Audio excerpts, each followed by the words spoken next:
Hi all, it's Thursday again, hammer time, and this is the Truth, Honour and Integrity show. My name's Thomas Williams. Tonight's date is November the 15th.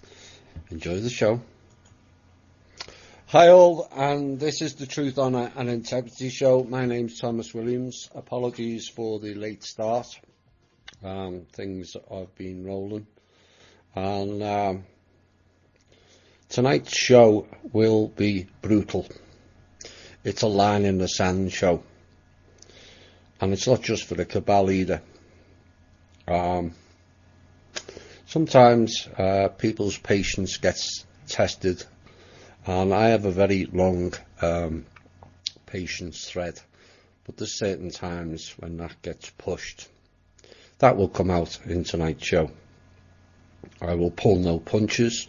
Hammers will fly everywhere, and we have at the end of the show a big choice to make for all of us.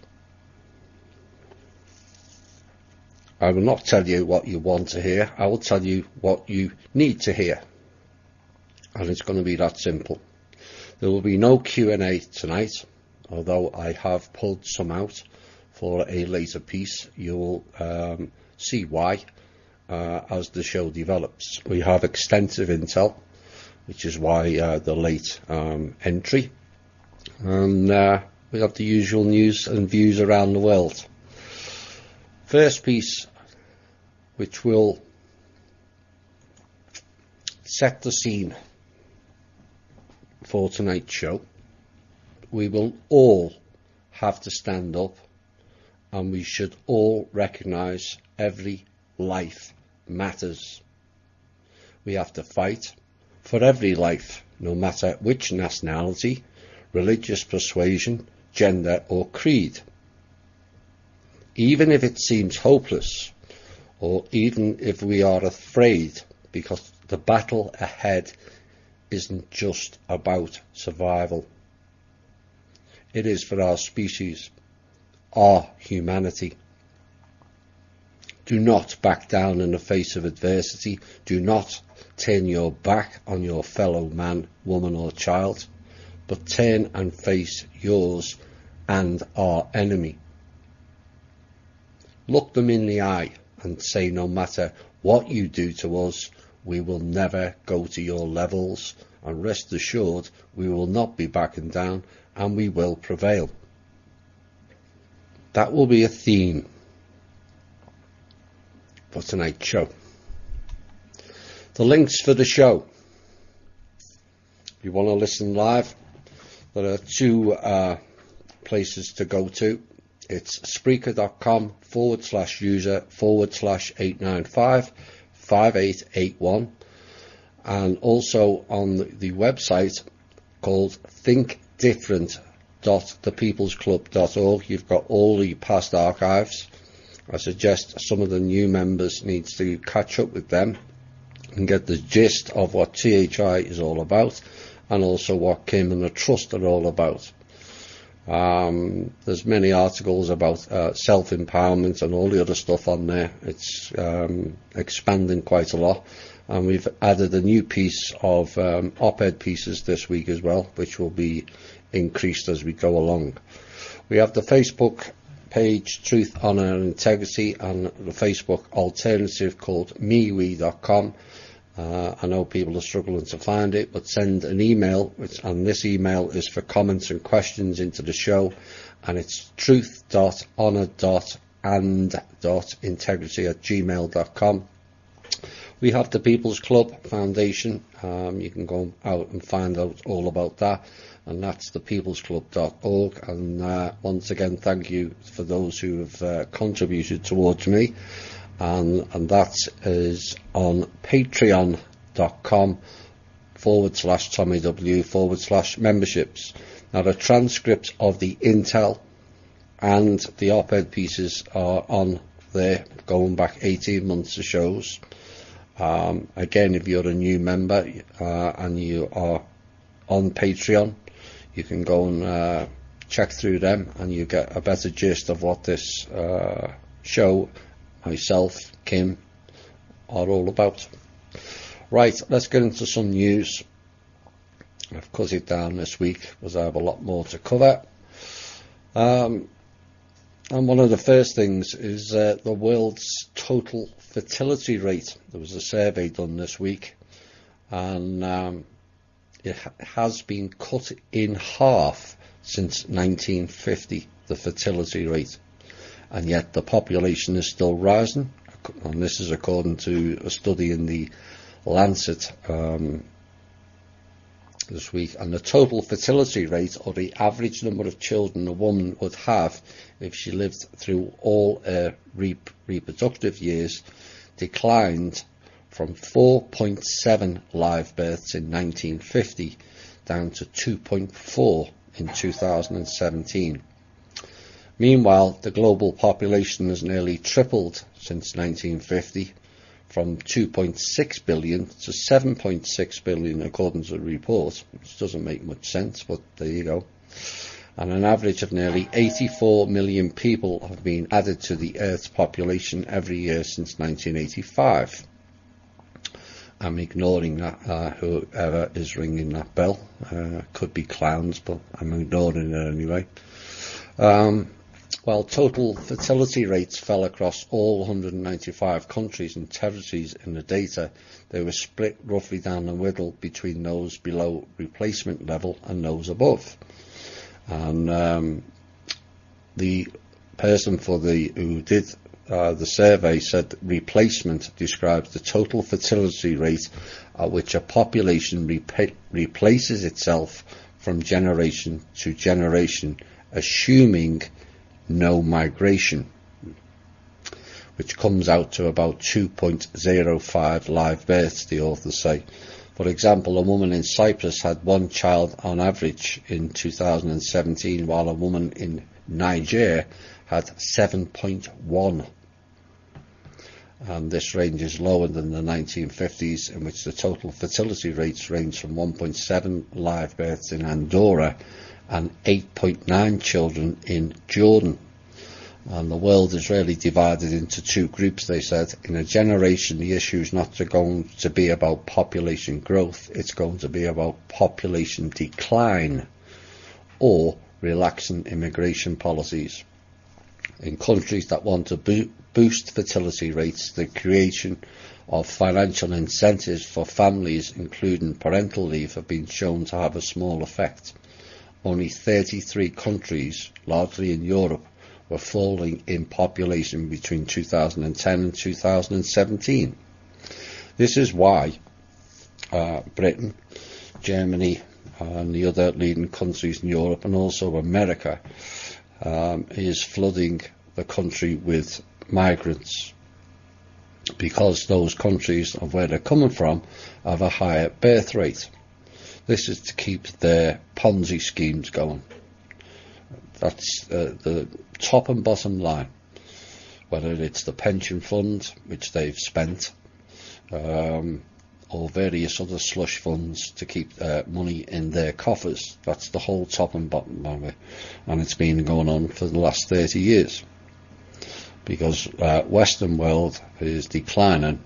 They need 2.3 children, or they used to need 2.3 children per family to keep the system, the money system, going. And the average went down to 1.1 children. That's the difference. And so that's why their financial system is now collapsing. Another reason why their financial system is now collapsing. Good news in Montana. A US judge on last Thursday halted construction of the Keystone XL pipeline, which would carry heavy crude from Canada to America, throwing another obstacle in the path of the project that has been in development for the past decade. And the ruling dealt a major shock and setback to the Trans-Canada Corporation and could delay the construction of the $8 billion 1,180-mile pipeline. Well, $8 billion to spend on oil pipelines, and yet they can't spend $8 billion for water pipelines to all the areas that are struggling without water in the southwest. It's all about priorities. It was said to be a blow to the President Donald Trump, who approved the line shortly after taking office in 2017 as part of his plan to boost US energy infrastructure. We have other ways. A Trans-Canada spokesman could not be immediately reached for comment and refused to comment furthermore after that. The ruling is seen as a major victory for environmentalists, tribalist groups and ranchers who have spent more than a decade fighting against construction of the pipeline that will carry heavy crude from Alberta to Steel City, Nebraska. From there it would connect to key refining points in the US Midwest and also the US Gulf Coast, as well as export terminals in the Gulf. Good news on that. China is the next piece we're going to, and it's to do with housing, and not a shortage of it, because China's been in a massive building program. But the Chinese President Xi Jinping mantra as the homes should be for living in is kind of fallen on deaf ears in China, with tens of millions of apartments and houses standing empty across the country. Now, the soon-to-be published research documents will show roughly 22% of China's urban housing stock is currently unoccupied. And that adds up to more than 50 million empty homes, he said. And this is Professor Gan Li, who ran the nationwide study. Now, the nightmare scenario for policymakers is that owners of unoccupied dwellings rush to sell if cracks started appearing in the property market, which then causes prices to spiral and obviously more empty homes. And the latest data from last year also suggests Beijing's efforts to curb property speculation, considered by leaders a key threat to national and social stability, are coming up short. There is no single country with such a high vacancy rate as China. This is according to Chengdu's Southwestern University of Finance and Economics. And should any crack emerge in the property market, and it already has, the homes to be offloaded will hit China like a flood. Now, a study back in 2013 showed 49 million vacant homes, so it's now increased by another million and or more. And housing speculation has bedeviled China's leaders for years, as some cities and provinces tightened buying restrictions, only to see money flooding into other areas. Rampant price gains also means millions of people are shut out from the market, which is replicated right throughout the Western world, as you know, which exacerbates inequality. And Xi famously said in October last year, the houses are built to be inhabited, not for speculation. I'm glad he's recognised part of the problem. Holiday homes and the empty dwellings of migrants seeking work elsewhere account for some of the deserted properties, but purchases for investment are the key factor in keeping the vacancy rate high, according to the survey. And this is despite curbs across the country meant to discourage the buying of multiple dwellings. Ford,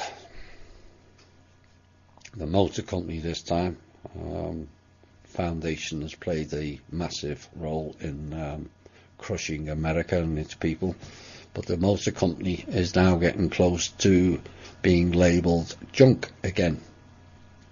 According to the bond market this week, the company's debt is trading like it's speculative grade, as investors worry about higher steel tariffs and slowing sales will weigh on its profits. Now, Ford is currently rated one step above junk by Moody's Investors Services and 2 steps by S&P Global Ratings. Any further downgrading would be painful for bond investors and also for the company. The automaker has more than 150 billion, not million, of short and long-term debt globally. 150 billion. And is one of the 15 biggest corporate bond issuers in the US outside of the financial sector. Hedge funds turned in their worst monthly performance in nearly 3 years in the first part of this year when in 2005 when Ford was last cut down to junk along with General Motors, who have never really recovered. Perhaps not.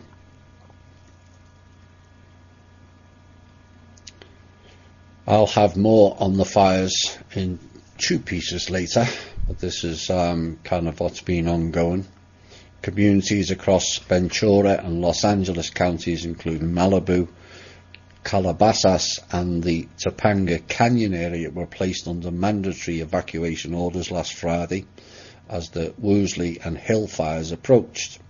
Now, the fires have torched, when I inserted this piece of the show, 75,000 acres in Southern California. It's gone up since. And in Northern California, the Camp Fire has burned 100,000 acres in Butte County. I think I've said that correct. On its way towards Sacramento. 9 have been killed, which is now raised to over 50, and 35 are missing, which is now raised over well over the 100, after the Camp Fire raids through the town of Paradise without warning. It is now the most destructive fire in California's history and may have started from an alleged electrical line malfunction. The 3 fires, fueled by another strong burst of Santa Ana winds, are expected to rage on throughout the weekend. And here we are, over halfway through this week, and it's still ongoing. Now, President Trump approved an emergency declaration on Friday and sending federal funds to California. Where those funds go remains to be seen. Evacuees are reported being turned away from overflowing shelters in Southern California as the 3 wildfires continue to ravage the state, forcing some 300,000 panicked residents to flee their homes.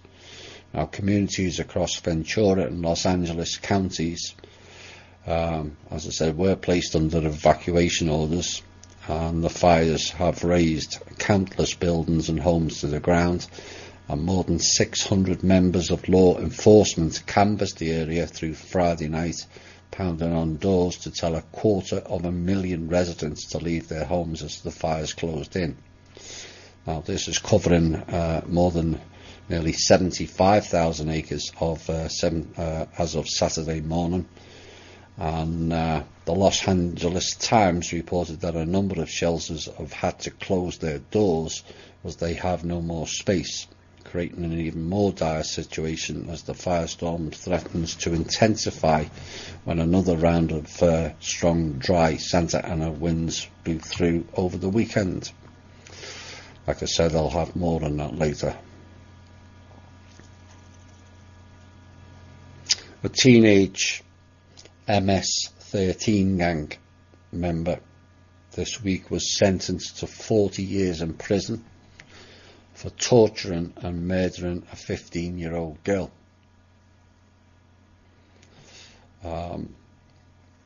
This was done by a girl. It boggles my mind. It really does. I know I shouldn't differentiate between the genders. I just have great difficulty in females exhibiting that type of violence. It bothers me immensely. Venus Romero Ioreta, who was 18, pleaded guilty to the murder in Fairfax County, Virginia. I highlighted that for a reason. Those regular to the show will know why. 1 year after she brutally stabbed Damaris Reyes Rivas 13 times. and fellow MS-13 gangsters recorded the murder victim being tortured, having her tattoo cut off, and also stabbed to death by Venus Ayarata, and this was then sent to gang leaders in El Salvador.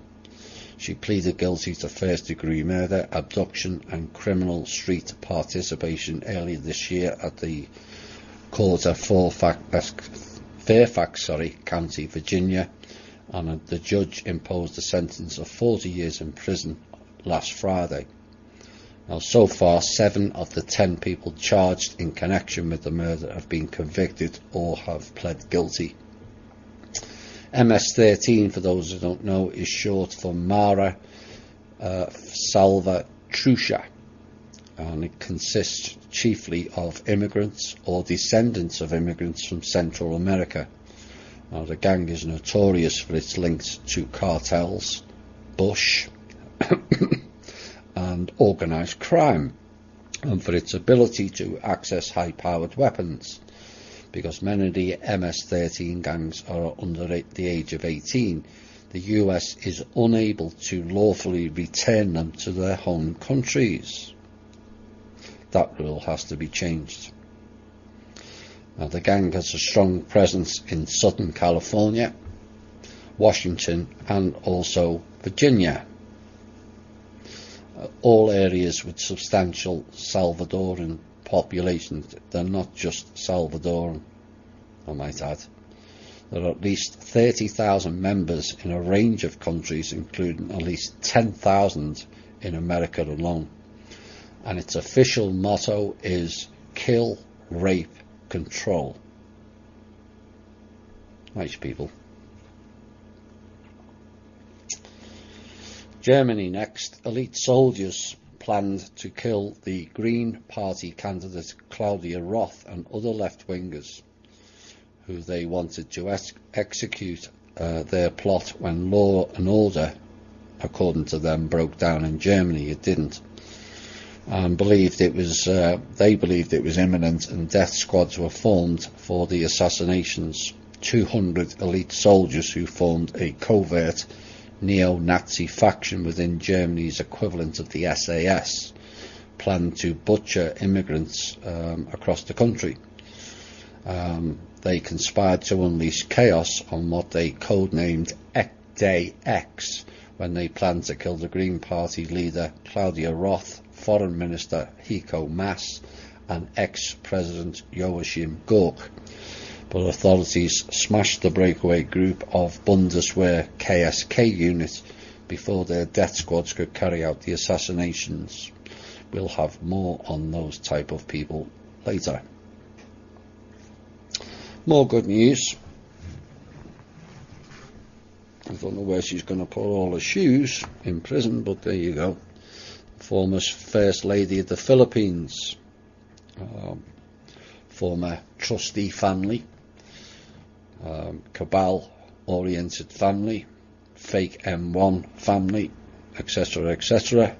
The Marcoses, this time Imelda, was arrested on Friday and sentenced to a minimum 42 years in prison after being found guilty of 7 counts of graft during a two-decade rule of her husband, the late Ferdinand Marcos.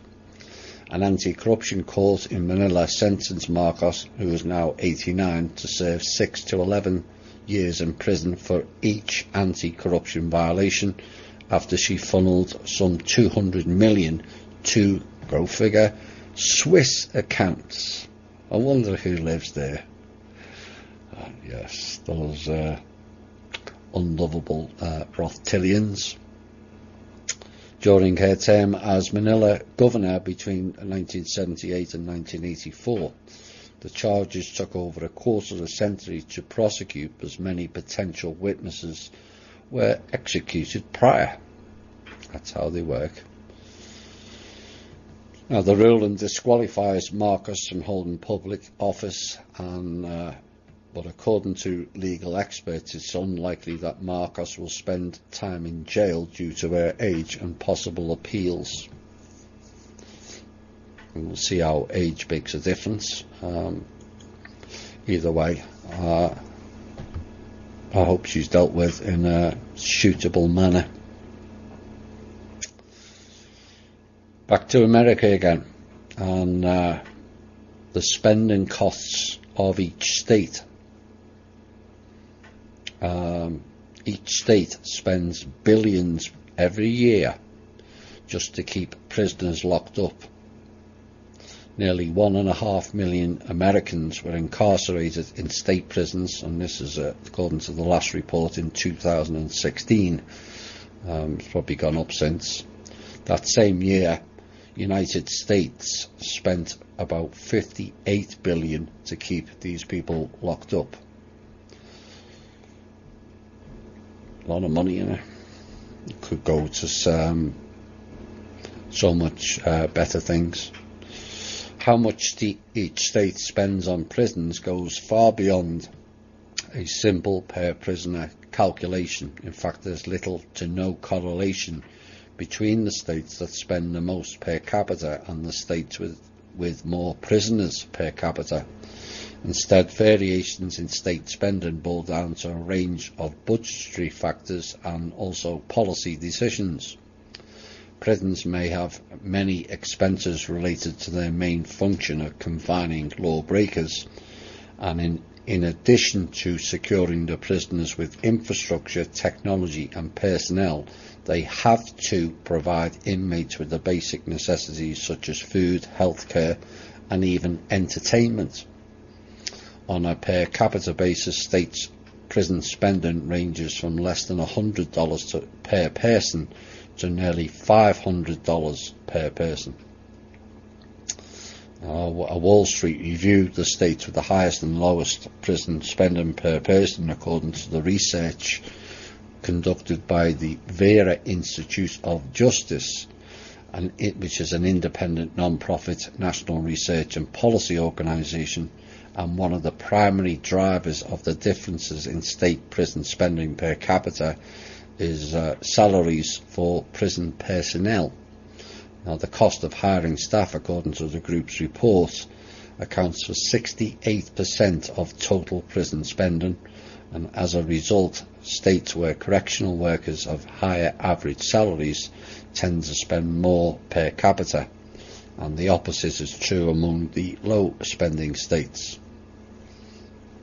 Of the 20 states with the lowest per capita spending, just 4 have an average correctional officer annual wage higher than the national average wage of $43,550. I think there's a lot of people who question 43,000 being the national average. I think it's a lot lower. A couple of more pieces, and then we'll go into the intel. CNN on Tuesday filed a lawsuit against President Donald Trump and top administration officials, demanding that correspondent Jim Acosta's access to the White House be restored. A dramatic turn in the president's years-long battle with the press that sets up a court fight over the First Amendment. Now, while the suit is specific to CNN and Acosta, this could have happened to anyone, according to CNN announcing a lawsuit, which asks for a restraining order requiring that Acosta's security credentials be returned. If left unchallenged, the actions of the White House would create a dangerous chilling effect for any journalist who covers our elected officials. Yeah, I'm laughing because he's called them journalists. Oh dear, really. Now, the White House revoked Acosta's credentials, known as a hard pass, several hours after a testy exchange with the president during a news conference last week. And Trump told Acosta CNN should be ashamed for employing him during the back and forth, which including a White House staffer attempting to take the microphone out of Acosta's hand. White House Press Secretary Sarah Huckabee Sanders claimed last week that Acosta's pass was revoked due to the reporter placing his hands on a young woman, but any contact appeared incidental, according to CNN, and is arguing in its suit that the pass was pulled as retaliation for aggressive coverage of the president. And it was later revealed that Fox News is also supporting this lawsuit, ending the Q-led illusion that Fox News was any different to any of the other Portal People stations.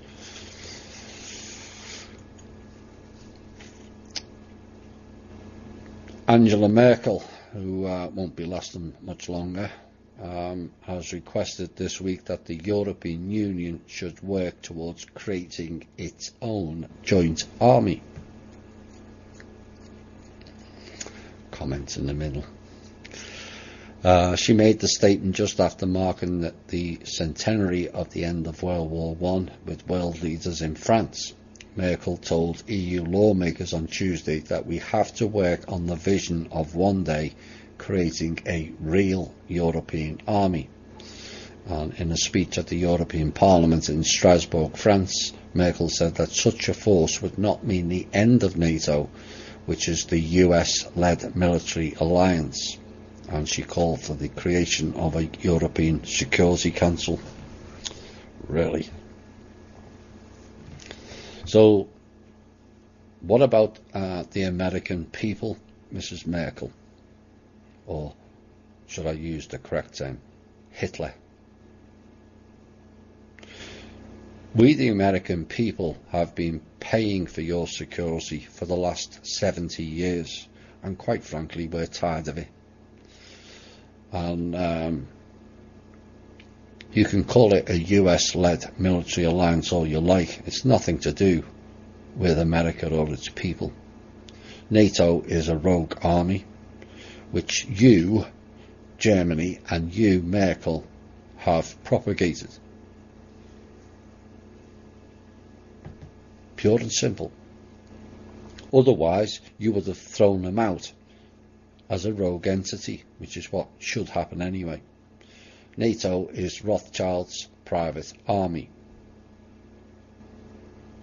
And this country and its people have funded that way more than any other country. I think Germany's contribution was somewhere in the region of 1%, when it should have been 2% per nation.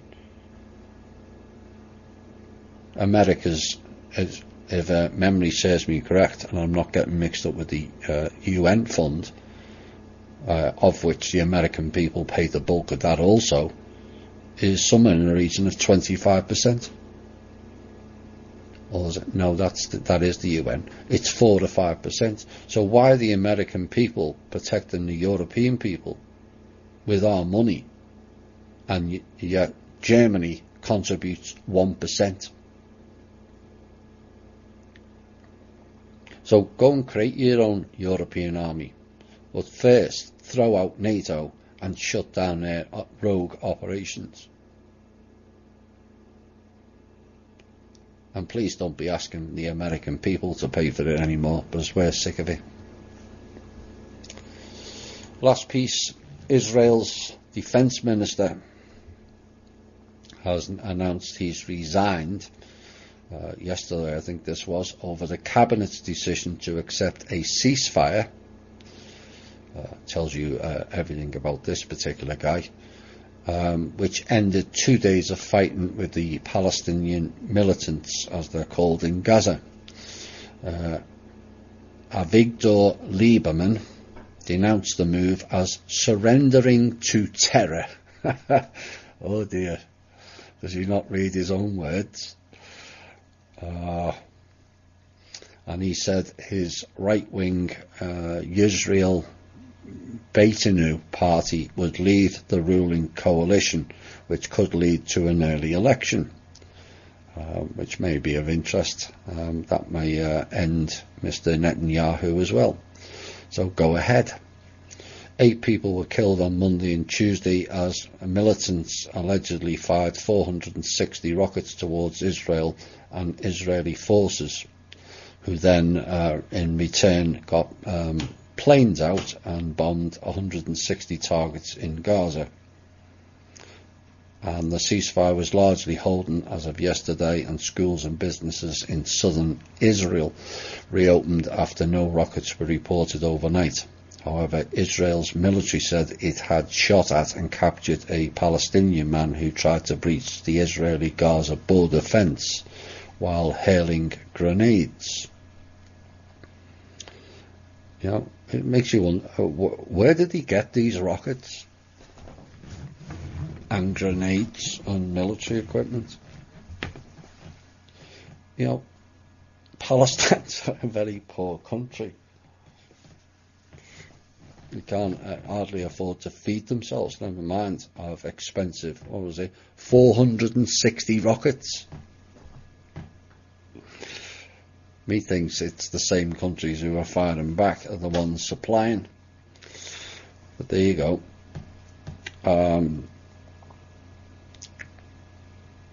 The Palestinian health officials later said that the man shot at the border was a fisherman, had been killed by Israeli fire in northern Gaza, and the Israeli military said soldiers had shot the man because he was advancing towards the border fence, as you do.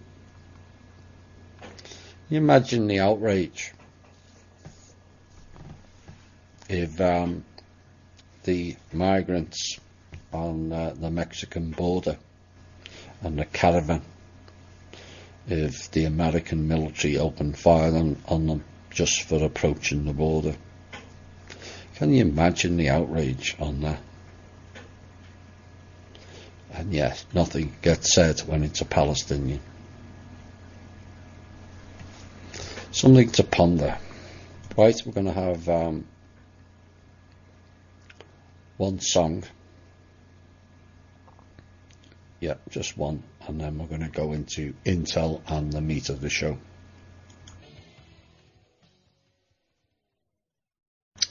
Hi all, and welcome back to the second hour. These next 2 hours will be about harsh reality, and I will pull no punches. I've said my patience had wore thin, and we'll see how it goes.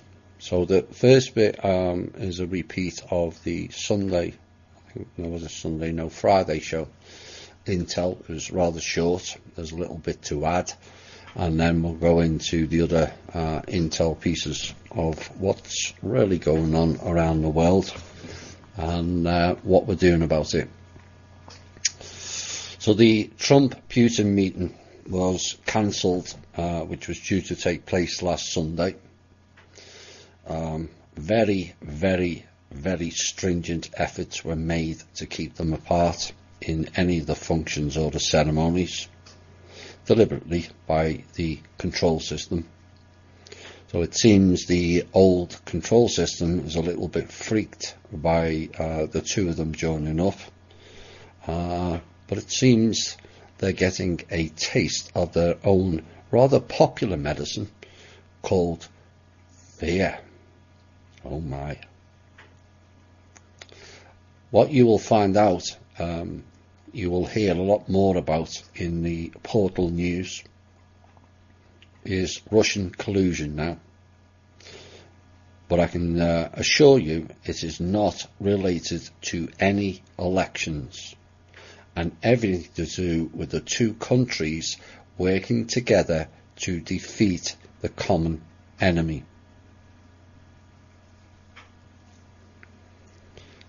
The migrant caravan everyone's been talking about. Like I said, if you listened Friday, you will have heard this, but not everyone was aware of the Extra Show Friday, so it's in again this week. So what happens to these migrant caravans? I'm not talking about the one currently, I'm talking about every single one previously. Once they arrive, those people, they are separated into different groups for different intentions. The children went into various programs which were as follows. 1. Child labour. 2. Child sex slaves. 3. terrorist training cells, one of which was found in New Mexico. 4. Body parts. 5. Adrenochrome. 6. Blood drinkers' use. And 7, whether you like it or not, food. That's what happens to those migrant children. Most of them do not have parents. Most of the adults are for a different reason. The adults, most of which the children were used as cover for, are largely mercenaries paid to come in to America and cause havoc, either by assassination programs of certain individuals that the system don't like Kim and the team being a prime example. We've had more than enough of those goons.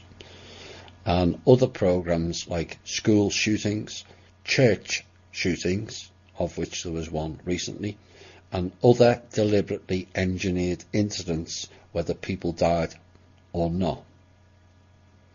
All of which gets relayed on the mainstream media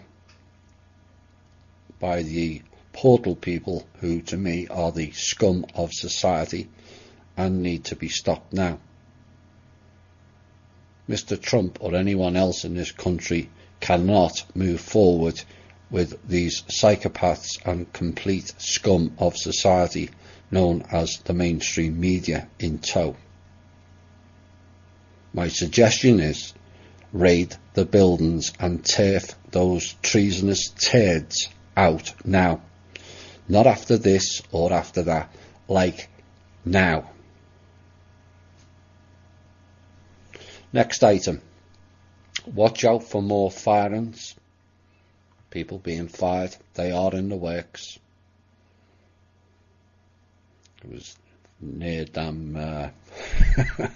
no, best not. Including those who have just been voted in the recent election. Watch out for more resignations, including those just voted in the recent elections.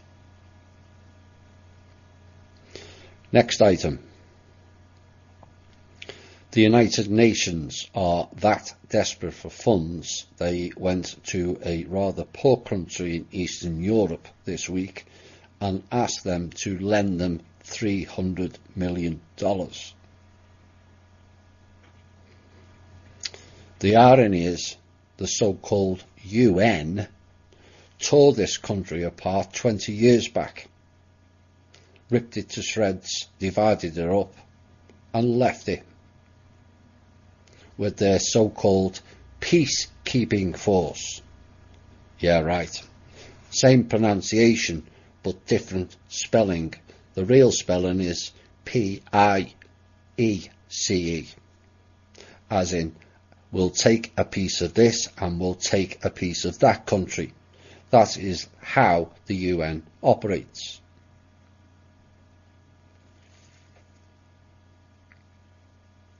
That country hasn't even got 300 million in assets. Never mind lending it to rogue entities known as the UN, operating outside of sovereignty, operating outside of charter. They have no license to do anything.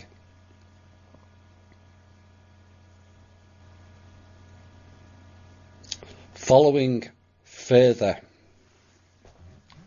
as each attempt to block the transfers of the Manor World Holding Trust is made, locations are located of where they are, and they're dealt with either through unleashing hundreds of thousands of criminal files on those corporations doing it, or we fry the servers or block them. And then other sites pop up. We've spoken about Norfolk, Virginia, the naval base SSP ran, We've spoken about Wright-Patterson, also SSP ran. We've spoken about NORAD using their systems. Well, when we went to transfer funds last week, they were being blocked out of the underground black site in Denver Airport. No surprise to many people. Except we went one step further. We not only took out that underground system in Denver Airport, who were blocking the transfers, we took out a further 2,188 globally also. We're not messing around anymore. On Monday, next item, another set of hired assassins reached the edge of where we are living, where Kim, I and the team reside, waiting for orders to attack us. It's not the first, by far. Now, this was supposedly all set up and put in place in case something of note happened on Tuesday. Certain funds were supposed to be released. I'll have more about that shortly. A week last Thursday, 2 weeks ago, get ready, Dave.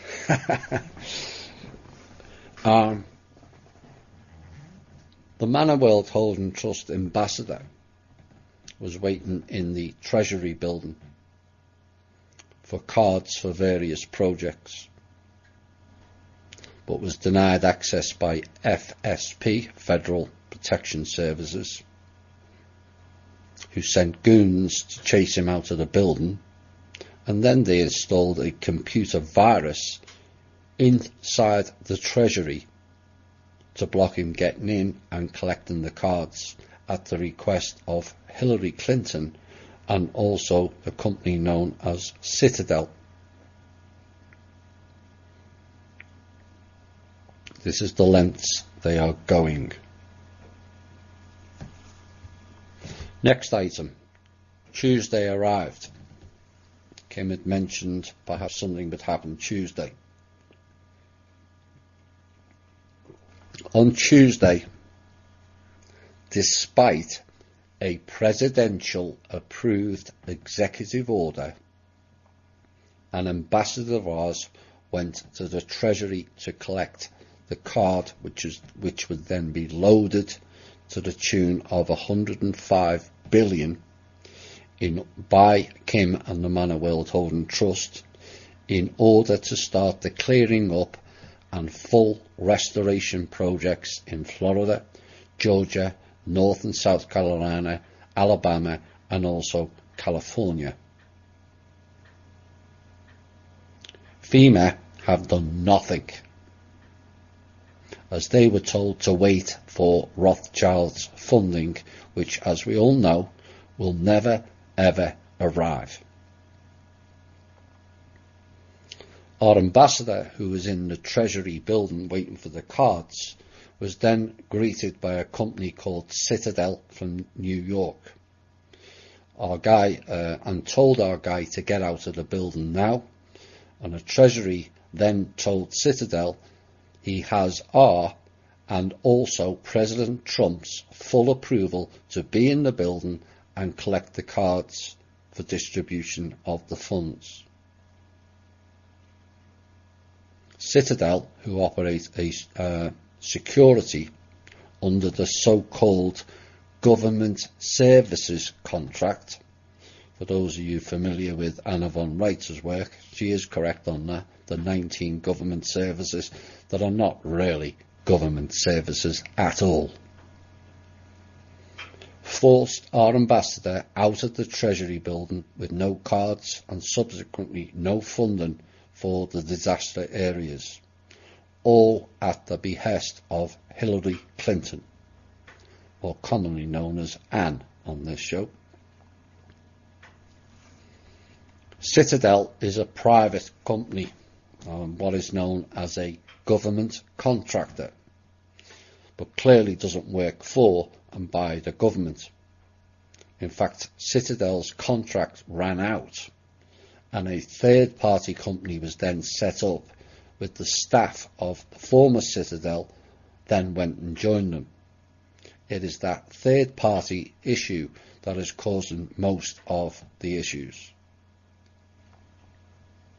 Citadel, you will all be intrigued to know, and will go, when I say this, but they have total control of the NYPD. I'll leave you a second to pause and go, now you know why.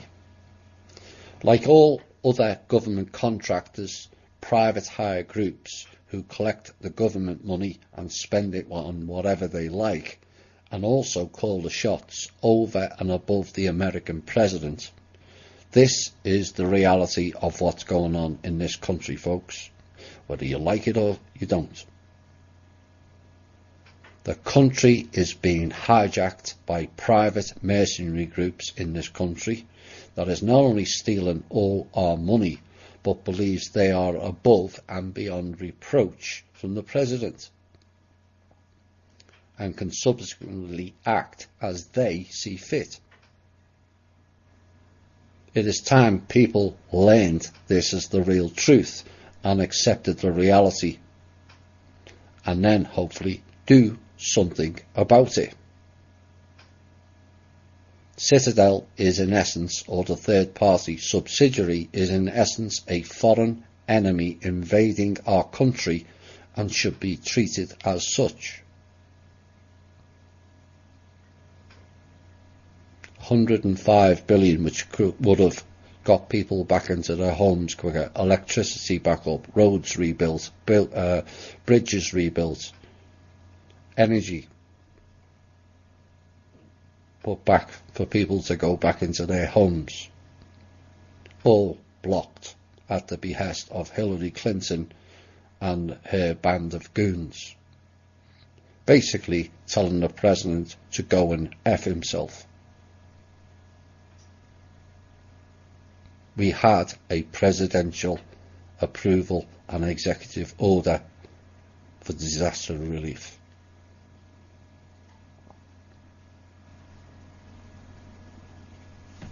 Next item.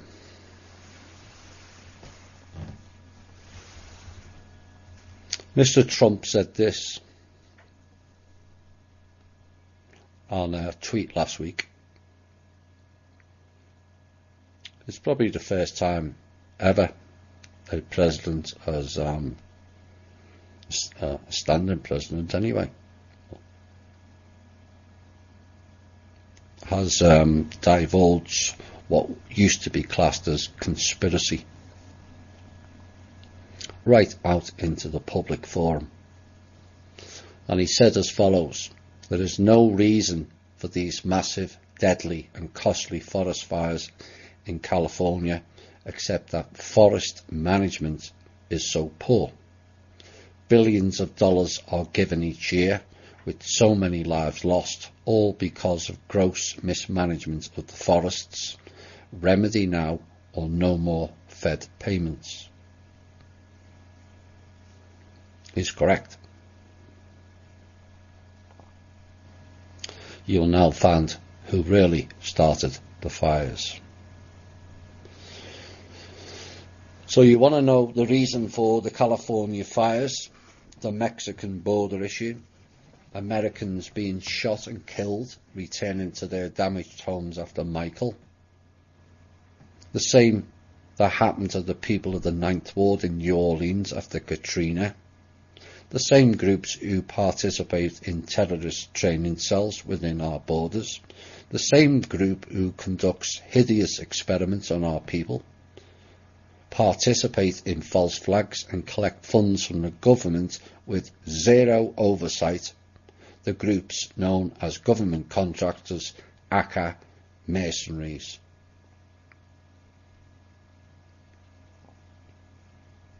They're hijacking the whole country.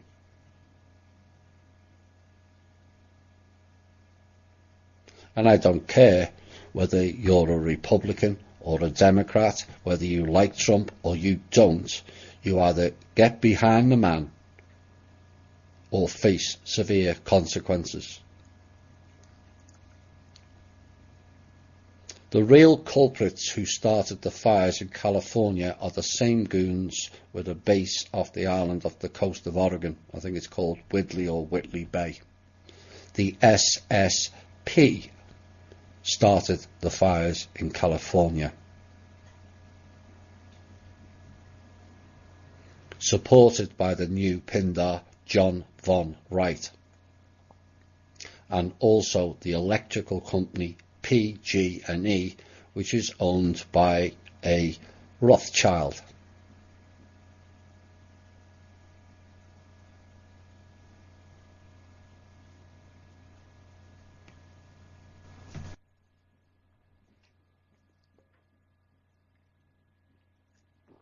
That is who started the California fires.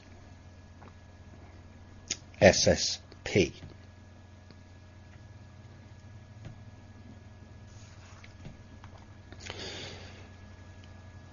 Next intel item. Today, starting at 3 a.m. Eastern Standard Time, which means Kim had to be up, the hacking process started again. After the Pentagon and the military, US military, not American military, brought in 3 new, well, not actually new, old systems to try and hack the system again.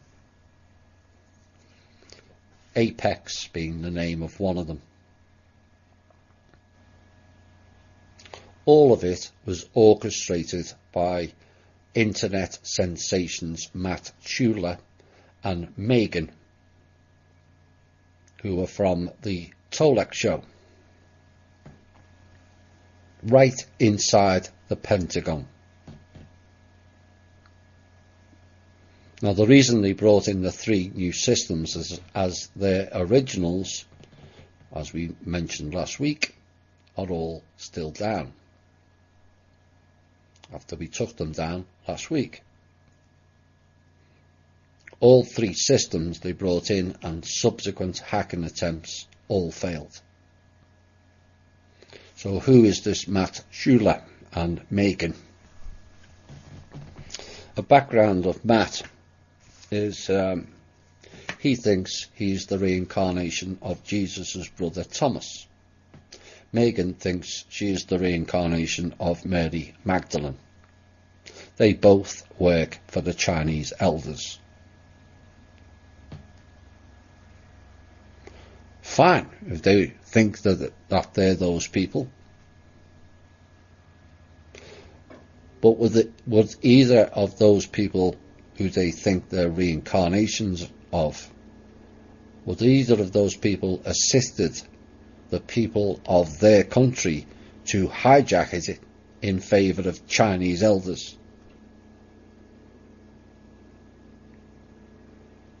Matt, whose father created systems for Langley, which is how he got involved in it all, except for today's shenanigans, his credibility in the Pentagon is now totally shot. As the Pentagon are not happy because they've been made fools out of today, big time, forgetting that they make fools out of themselves on a daily basis, believing in Rothschilds, Chinese elders, RVs and all the other bullshit.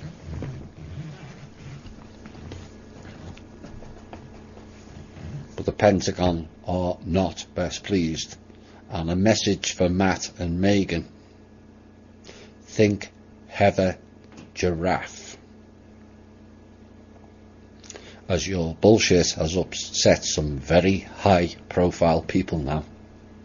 It's gone all the way to the top. Matt also works for Hillary Clinton. Yet again, that name comes up. Yet again, we may ask, why is that entity still walking our streets? I'm not sure on Meghan, but she follows Matt round like a lost puppy. Matt and Meghan are doing a show tomorrow in Sedona about enlightenment of all things. What of? Enlightenment of Chinese elders and their fake currencies. But in his shows, he talks about different things, but he often says it's all about the children, which is kind of funny. Well, it's not funny actually, given he works directly with Hillary Clinton, because she thinks it's all about the children as well. Different context, maybe. But she thinks skinning those children alive and using their adrenochrome mat and then killing them is what it's all about with the children mat. We don't want your type if it's all about the children from either of you.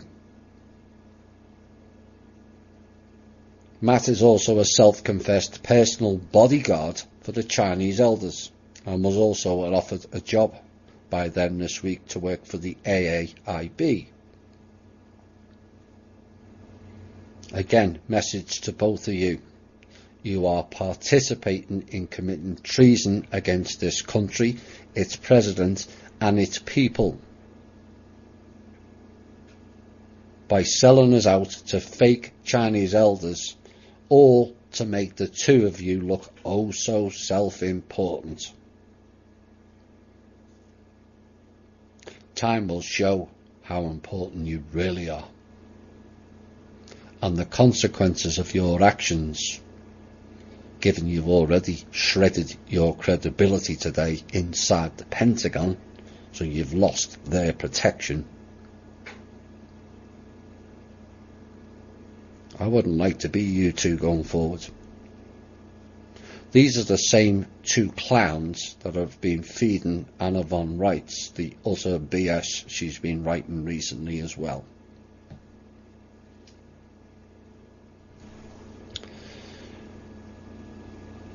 Next intel item.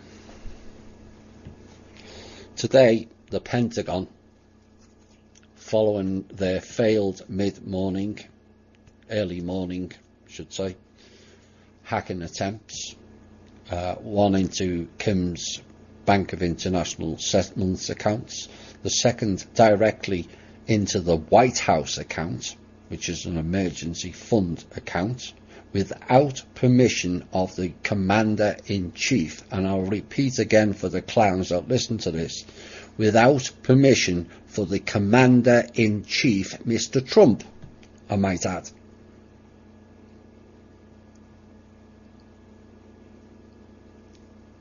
The Pentagon called the Treasury demanding funding for their payroll.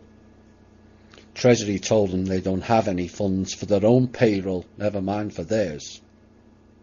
Now the reality is, as it stands, no one has any funds except the Manor World Holding Trust. Period. But these people and their love of the Rothschildians and Chinese elders are blocking all attempts at us delivering those funds to the people.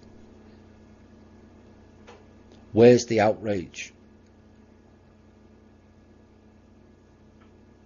Now this afternoon, Kim and the Trust gave funds to the Treasury for their payroll at the request of Mr. Trump.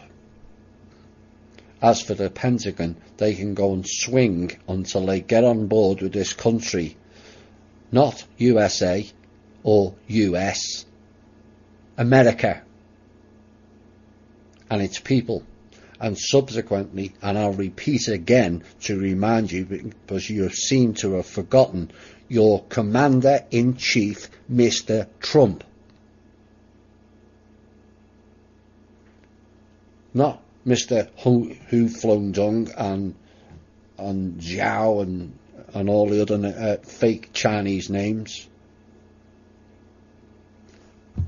Commander-in-Chief, America, your president. That's who you speak to, that's who you work for, and you better get it quickly.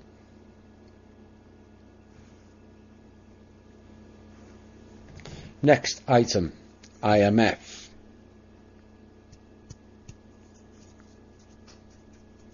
Is now demanding a minimum of 134 countries to ditch all their currencies and switch to, wait for it, cryptocurrencies.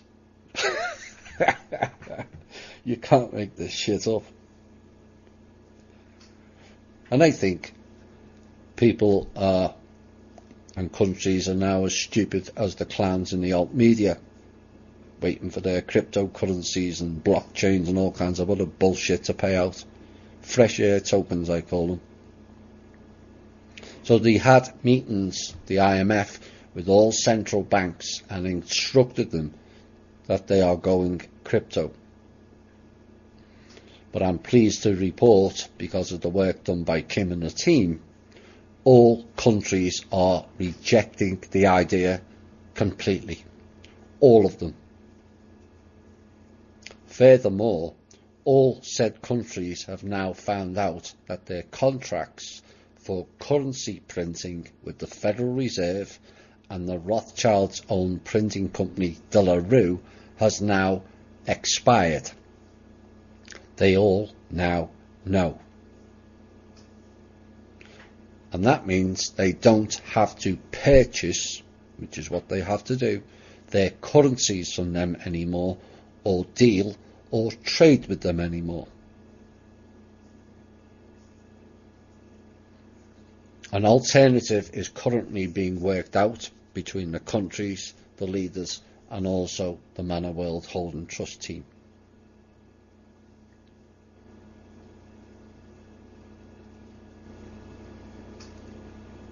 Despite all that ongoing this week, we still managed to make some progress. And today we had a major breakthrough of epic proportions. I will not be revealing that just yet. We will see how that progress in the coming days and weeks unfolds. But this country is under attack heavily by mercenaries, SSP, fake Chinese elders and Rothschildians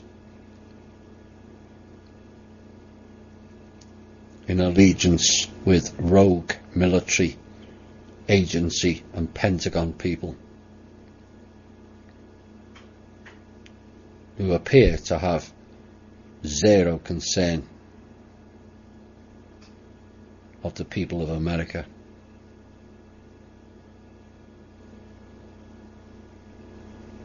These faceless men will be addressed going forward. This song's for them. Yes, we will. We will stand against the faceless men, aka the mercenaries, aka SS small p. We're coming for you. Make no mistake about that. This country is being shredded. Its people is being shredded on all levels by these faceless men. Some who think they're all so self-important because they've got badges on their shoulders. Some who neglect to remember who the Commander-in-Chief is and think they can just goose-step all over him. Well, you best think again.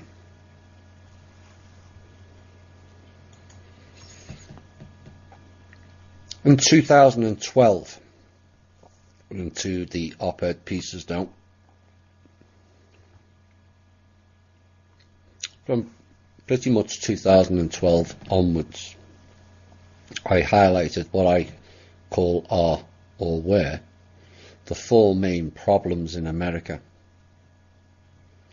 And I did a post as such in Universal Voice, as it was back then, known as the four M's: military, media, Masons and Marduk. Well, the latter has now gone, courtesy of the efforts of our team, along with 168 of his minions, but the other three still remain, much to my and our chagrin: the military, the media and the Masons. The military as it stands, well, those at the top, show little signs of change currently. They continue to follow the orders of the psychopaths who they blindly follow, despite enormous failures to deliver anything concrete in over a decade now. The media continues to peddle lies and propaganda, continues to threaten the president of this country, and continues with their diatribe almost unabated. Despite the president and the alternative media pointing out their plethora of lies and distortions. The Masons, for their part, still operate under a shadow of secrecy that resembles the secrecy levels of the deep state.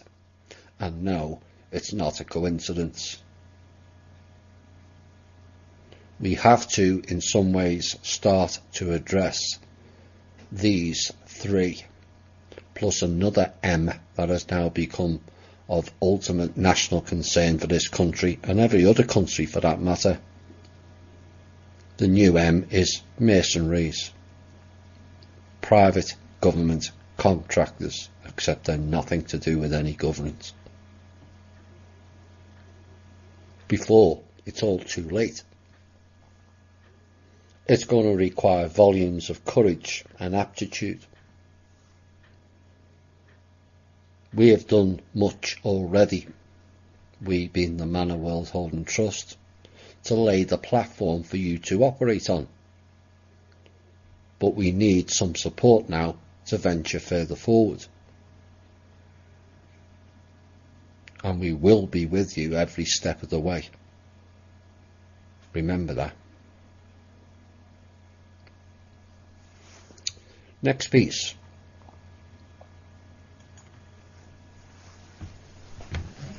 This was in part mentioned in private between Randy and I, and Randy Morgans, who we thank for putting on that show last Sunday. I know you all enjoyed it. Well, most did.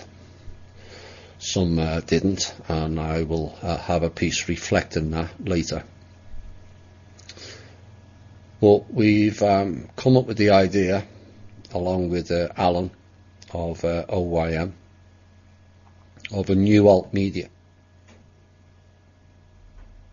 and an expansion between the three groups, replacing the failed alternative media. Those of you remember a recent piece where I mentioned the alternative media as we knew it, not know it, is now finished. And there are two reasons for this. One, a fair number of the agency stooges have been exposed as frauds or sellouts. And two, the alt media was all about conspiracies. But most of them now have been proven to be not conspiracies, but facts. And have been displayed for all to see on the portal People News. Now, are there more things to expose? Yes, absolutely. But in essence, we in the community have done our jobs by highlighting the various global issues, and it's high time some in so-called authority positions did their actual jobs and acted on the now proven allegations. And I'm sorry, Q and their followers, we don't want or need more documents released. We have had documents to last us a lifetime. We want actions to arrest the criminals in our midst, not tomorrow or watch for next week and boom, like now. It is beyond belief, all the evidence stacked against Hillary, better known as Anne. Let's just use the Hazy incident as an example. You could pick a dozen more. The whole island of Haiti are aware and have highlighted what Hillary and her minions did to the people of that island. One of her associates was jailed for the crime committed there. And yet that evil witch not only walks amongst us, but notifies the people, particularly the Portal people, Clinton News Network, she's going to run for president again in 2 years' time. Really? And we're going to sit there and allow it?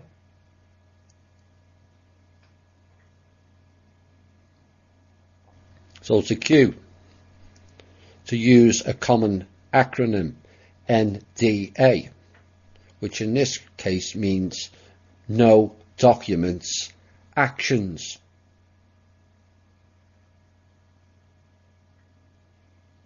As Randy said in the show, the ET narrative has now fell off a cliff. Maybe a cliff high. I know why, as it's due to the peace treaty. But many still ask for disclosure, not realising they've already had it. The Blue Chickens, the Pleiadians, the Galactic Federation of Light, Agarthans or Ashtray Command, by now you will all realise after a decade or more of promises, are just not coming to save us. They never were. It's pure and simple limitation program. Decide to keep people in their little me mode while the so-called benevolent ETs come in to save them. The children of the solar system need ETs to save them, or the parents to look after them. Actually, no, we don't. We just need the right people leading by example to set a better course for humanity. So we can continue with the failing old model of alternative media, or write a new chapter of it. One that expands into growth, understanding and a realisation. We are the saviours, all of us. We have largely learned most of what we need to learn within the THI shows alone. Never mind all the other avenues of knowledge. But learning knowledge is one thing. What are you going to do with it is another. Many scream for mass arrests of politicians without realising many have already been fired.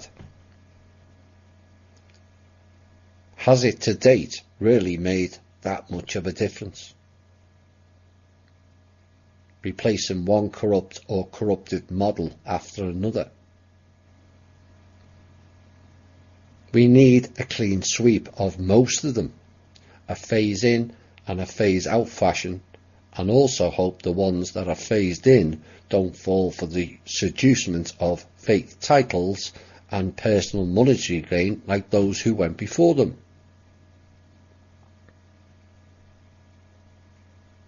So we have tentatively proposed between Randy I and Alan of OYM, to develop a new alt media base, not based in drama of he said, she said, which we have all done, myself included, and hopefully provide a solution-based platform to go forward with. I have no doubt our representatives from Holland and also Australia and New Zealand and Brazil will like to participate in that to create a People's Club platform. Not because that is the name of the foundation, but because we are or will be the People's Club. All with the right mindset for positive change will be welcomed with open arms. Now we have an opportunity to forge a better path, not for ourselves, but for us all. And we have to start somewhere to show we as humans are capable of growing up and being an adult species. We will not do that relying on nanny states, which in part we created, or expecting governments to fix everything for us. They haven't and they won't, while we divest our own personal responsibility into how things should operate, and ultimately how the planet is fixed. So we welcome ideas to get that platform up and running sometime in 2019. The current alt media is finished. It's spent. There's nothing left. It's a rotting carcass of agency goons, sellout merchants, coven merchants, and service to self people. We need to move on.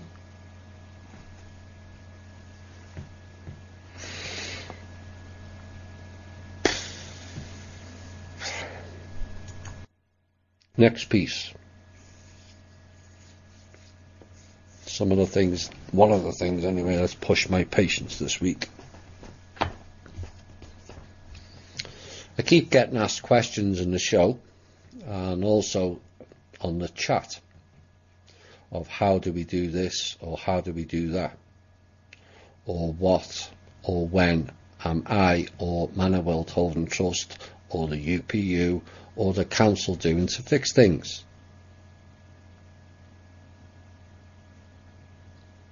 The responsibility is down to everyone to fix things, not just one or two people or one or two groups, everyone.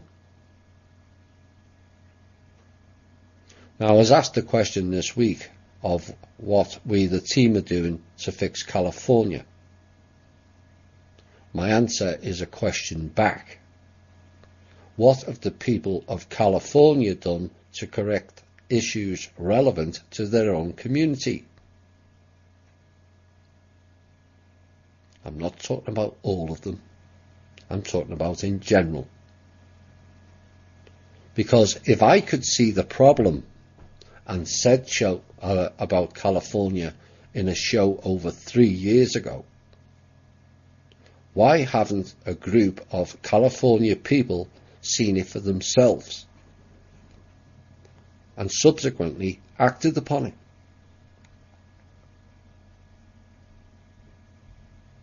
How many droughts followed by deluges, dam burstings, flooding with immigrants, border control issues, child trafficking, water rationing, escalating cost of homes and rentals, followed by fires, followed by more fires, followed by direct energy weapons, does it take before the very people whose homes and lifestyles are at risk take their own actions?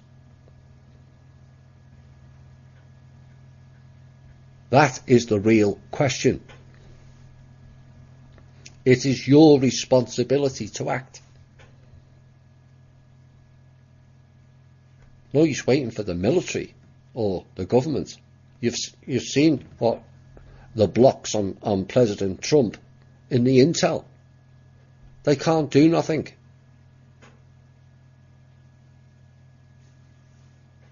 You have to act, or they will continue unabated.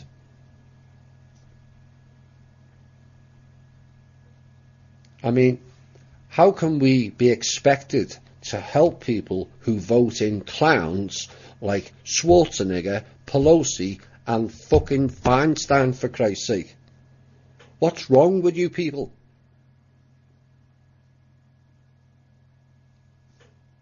We, who you do ask, have more than enough on our plate to deal with than adding every little thing that comes up.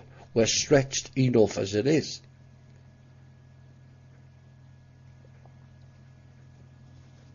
These shows keep you updated with far more aspects of what's going on than any other show.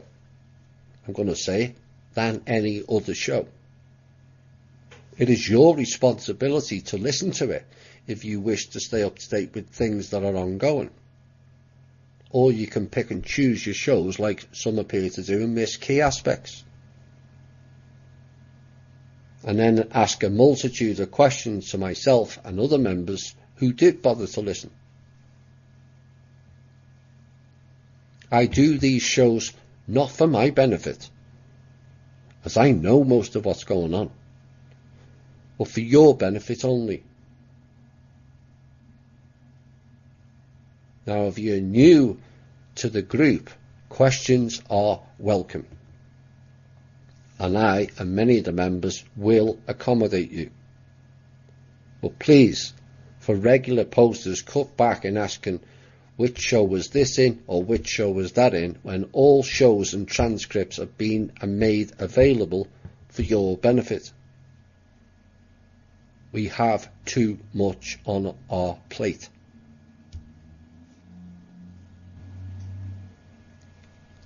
Next item. I mentioned in a show last week of a cooperative business model. And so I thought I would lay it out here for people to absorb. And this will probably go on the People's Club and maybe the Think Different site. And hopefully everyone will take it on board, of a different way of running a business. Because let's be honest, without cheating, stealing and lying, all the other business models failed. They were designed to do that as it was part of the harvesting program. So we start off the People's Club as the central hub, and the People's Club will fund various projects and some businesses to expand or create new start-up businesses, and all will think that's great. But with the current mindset and conditions surrounding them, all will slide down a slippery slope and fail, just like before.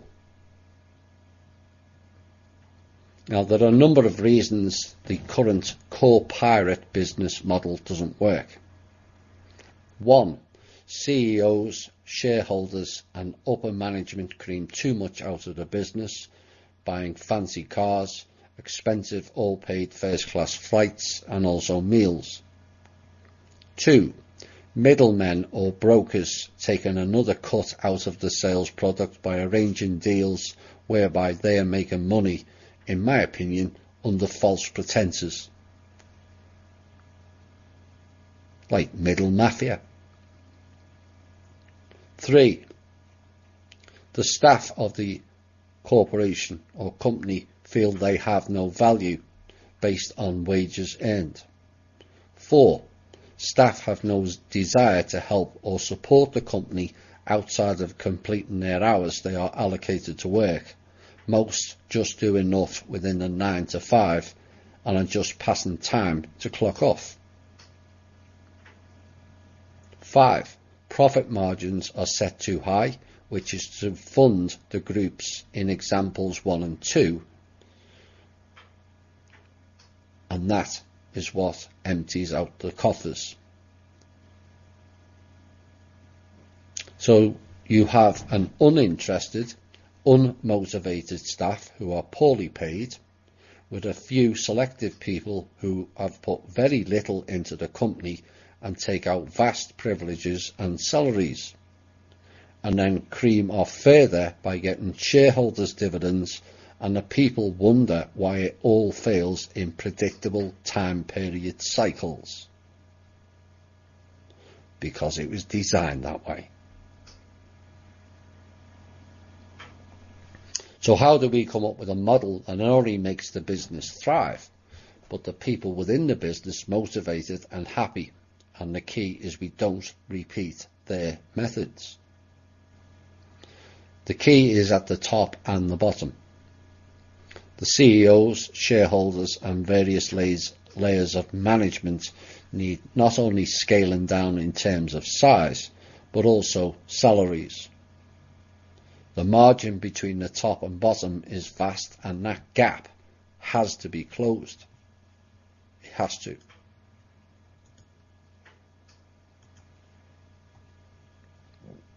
The question is, does anybody really need to earn more than $150,000 a year, including perks, not on top of it, to live a comfortable lifestyle? If you do feel you need to earn more than that, you've lost touch with reality. And your mindset is based on greed, not need. Now some will say, well, I've bought a $1.5 million home and won't afford it on that salary. My reply is, one, you never bought it. The people who worked for you bought it. Not always the case, but you get my drift.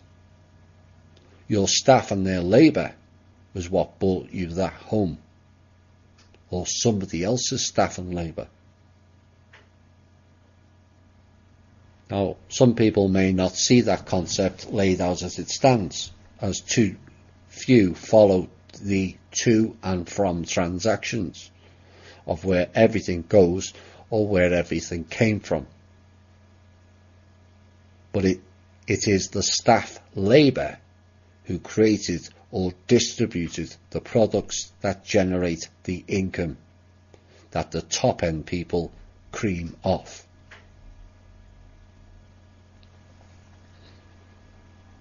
We in essence have to create a system of you get out more of what you put in. Unlike robber baron families like the Rockefellers or the Rothschilds. Did any Rockefeller ever dig for any coal, or lay any railway lines, or drill any oil wells when creating their wealth? No. So why should they have vast amounts of wealth when the people who did that have nothing? That thinking and ways has to change. The days of CEOs earning millions a year while staff are on less than $15 an hour has to stop. Or even smaller companies, CEOs or owners earning $300,000 to $500,000 a year while staff are expected to get by on $9 or $10 an hour has to stop. If you analyse it, people with money waste vast quantities of money on materialistic items, 90% of which is not for their own need, but to impress others, showing off or taking the piss against their friends, family and neighbours. Be honest now. When you analyse it, that is exactly the gist of it all. And so whilst you're wasting money on $100 per head steak meals, which are no better than the $30 ones, there are people who can't afford to buy a whole range of items that are essential to living, called basic food, whilst you gorge yourself on over-the-top meals. Is that the way it should be? Is that civilized? Is that an advanced human species? Then these same people spend $1,000 to $2,500 a night in expensive hotels. $2,500 a night for something to sleep in. Or the sheets and pillows scattered with gold and diamonds or something. It's just a place to lay your head down and rest, for fuck's sake. While we've got people laying on concrete sidewalks, you're spending $2,500 a night to sleep.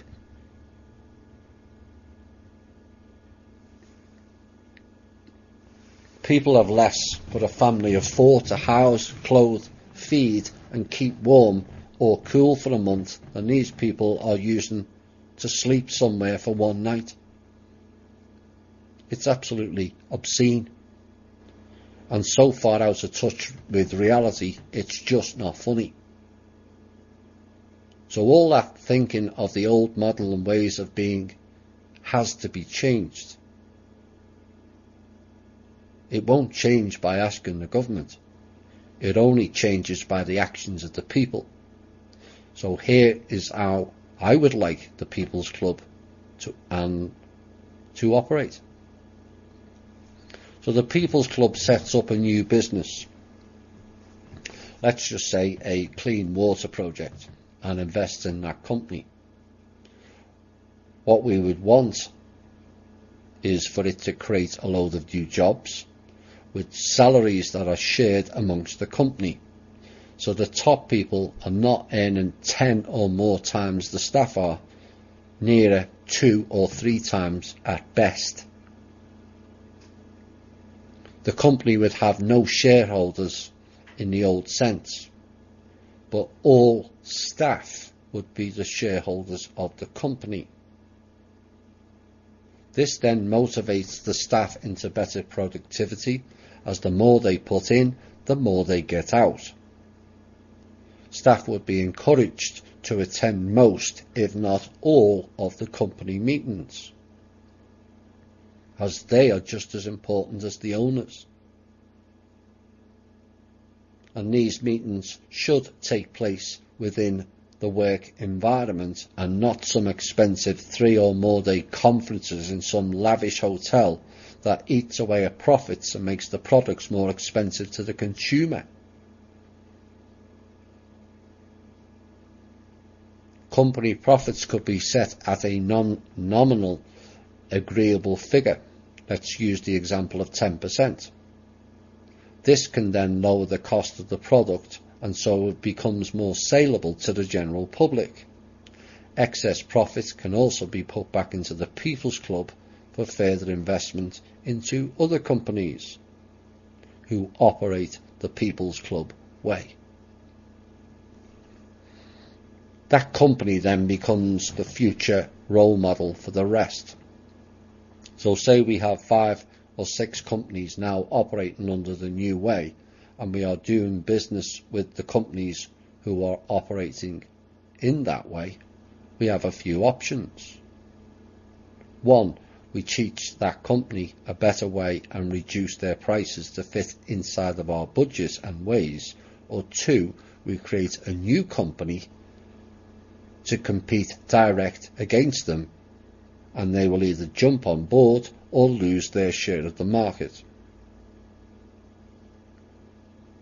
So a company that wants to do business within the People's Club circle has to adopt the People's Club way. Otherwise, we'll create another company out of the People's Club funds that will go directly against that company and put them out of business, because they're still operating on the old failed system. For example, a review of the costs of the way the 5 or 6 the People's Club's companies is spending, on an excess amount of stationery, which then we would approach that stationery company to operate under the People's Club guidelines, and so reduce their prices to the People's Club companies. Or the People's Club will set up our own stationery company and sell the cheaper products to the vetted People's Club companies and also outside. Essentially then we are creating a TPC brand of how to operate business in a better way, with need, not greed. Outside companies can all join and become part of the TPC model, providing they take the same measures the People's Club brand has. It is vetted and then approved or not, depending on their progress. This then lowers the cost of products or purchases not only within the TPC circle, but also to the consumer. A consumer with more wages can afford to purchase more items and subsequently create or establish more jobs in a far better working conditions than they are currently employed in. As each TPC model company expands into different fields of the market, so does the people power, so does the people's personal responsibility, and so does people's way of life and lifestyle. We would also, by people power, put an end to the non-compete business model currently operated globally by various rogue trade agreements. TPC vetted companies would also be encouraged to trade within the circle as much as possible. That is then guaranteeing the combined success of each company, and only trade outside when necessary, or when reviewing between the various companies where improvements can be made. Suggestions can be made then to either add a certain company into the circle, or we create another one, whatever is required. It would create enormous benefits by trimming the greedy fat bastards at the top and the snake oil brokers or middlemen creaming out of the middle, and giving it back to the real earners, who are the staff. Like I said earlier, most people do not need to earn over 100,000 a year. Most of that is wasted on excess lifestyles to impress and in most cases rub in the faces of those close to us. It creates envy, bitterness and divisiveness, and we would like to introduce a community again where there isn't that vast gulf in people's lives and lifestyles, no haves and have-nots. There will be no backdoor deals done in and out of not only the Manor World Holding Trust, but also the People's Club's companies. Again, that is the failed old model. So please don't ask me or Kim for a cut of this deal or a deal to bring this, that and the other to the table. We will not engage you in any way, shape or form. We are about a new way, not the old way.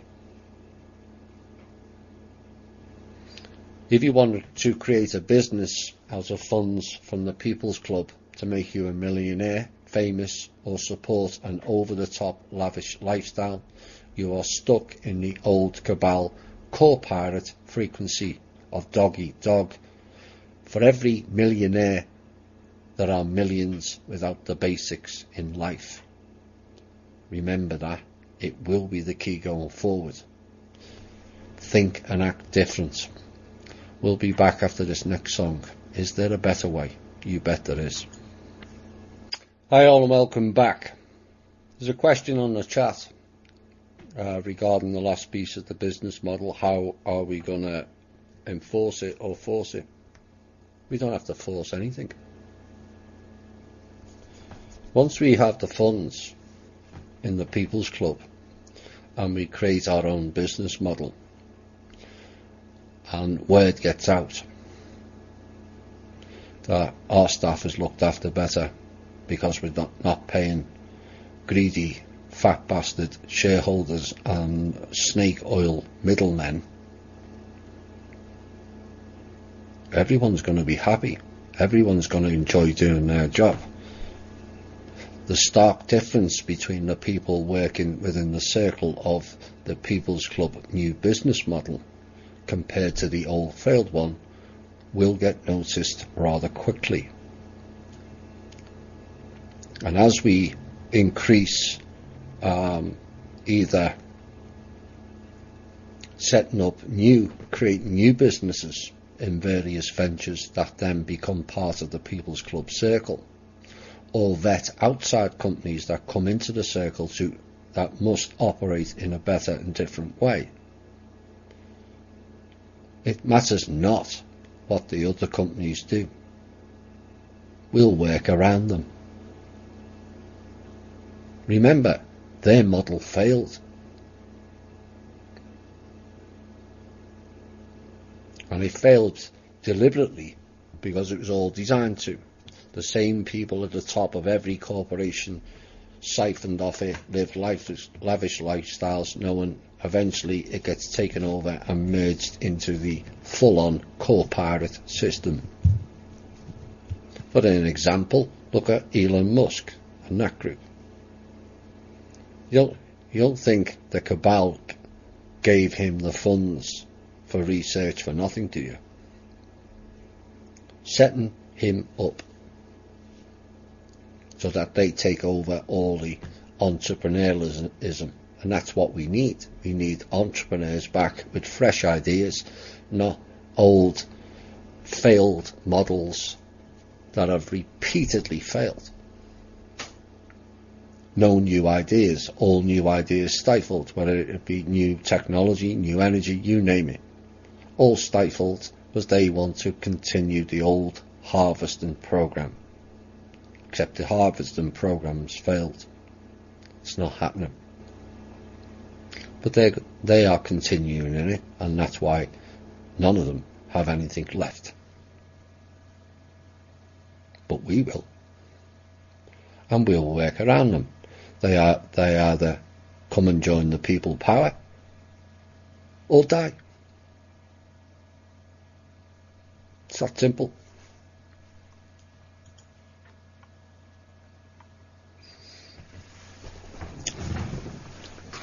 Three more pieces that won't be pleasant to hear.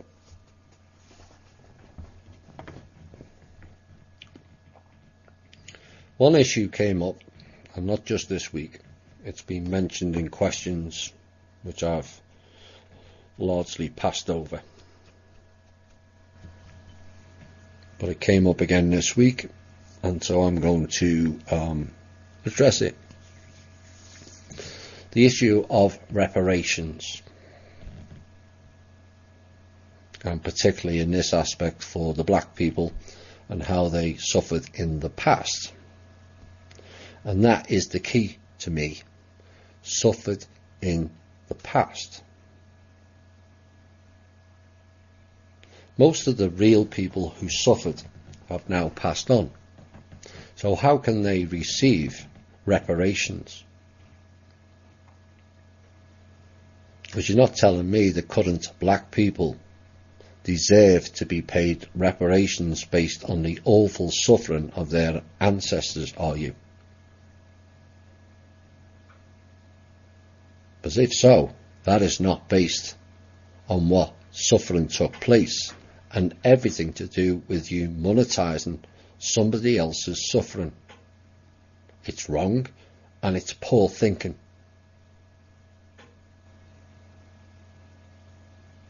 The questions that are asked but are never answered is, who's going to pay for the reparations? From which funds?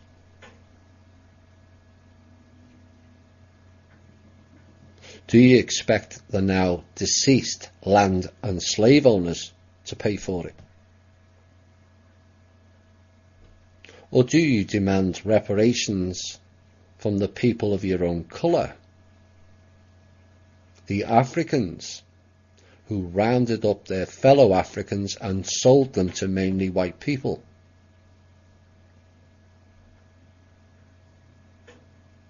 So if you think that modern day reparations are still needed to be paid, is it not the case you have to go to the original source of the problem of Africa and its own people to pay out your reparations?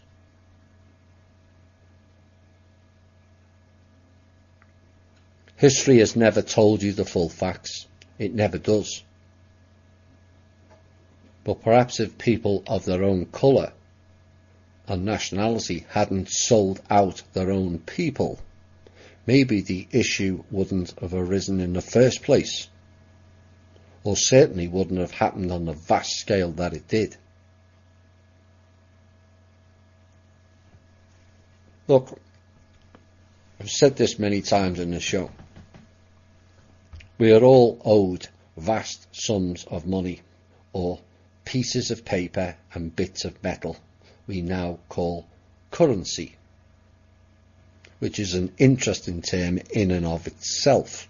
Currency is the plural of current, which is an energy term, and it reminds you in subtle terms of how we are all sieving our energy, our life force away in pursuit of pieces of paper and bits of metal. And when you really grasp that thought, the methodology and the efforts behind it all, it will really seem absurd to what we're doing.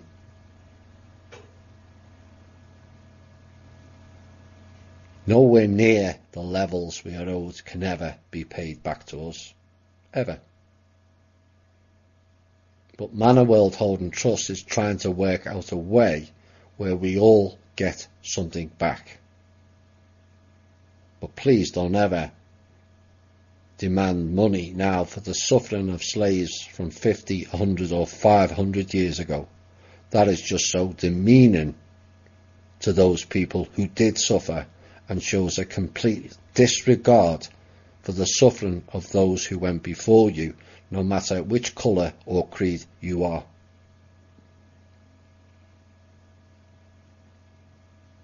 Monetising suffering of your ancestors, please.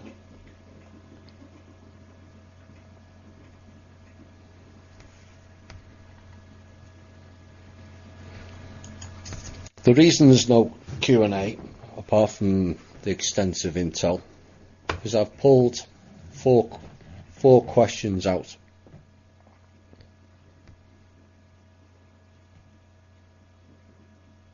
And I'm going to address them and a whole heap of other issues to the end of this show.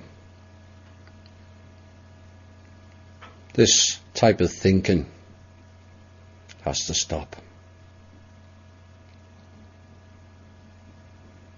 So the first question was, Kim mentioned, this is in our show with Randy on Sunday, wanting to transfer the funds for devastation in Florida, etc. for the last hurricane. I find this puzzling, since severe weather of this sort is not natural and we all know about weather wars. I agreed. So a certain faction is creating this devastation and the supposed people's funds are being used to clean it up. Why just not stop whatever faction is causing the devastation in the first place? And this goes for the supposed wildfires in California. It's obvious that California and the US is under attack. I agree. How can this be if the people control the planet now? Was the next question. Why did the people pay for the devastation that has been put upon them? 1. Here's my answer.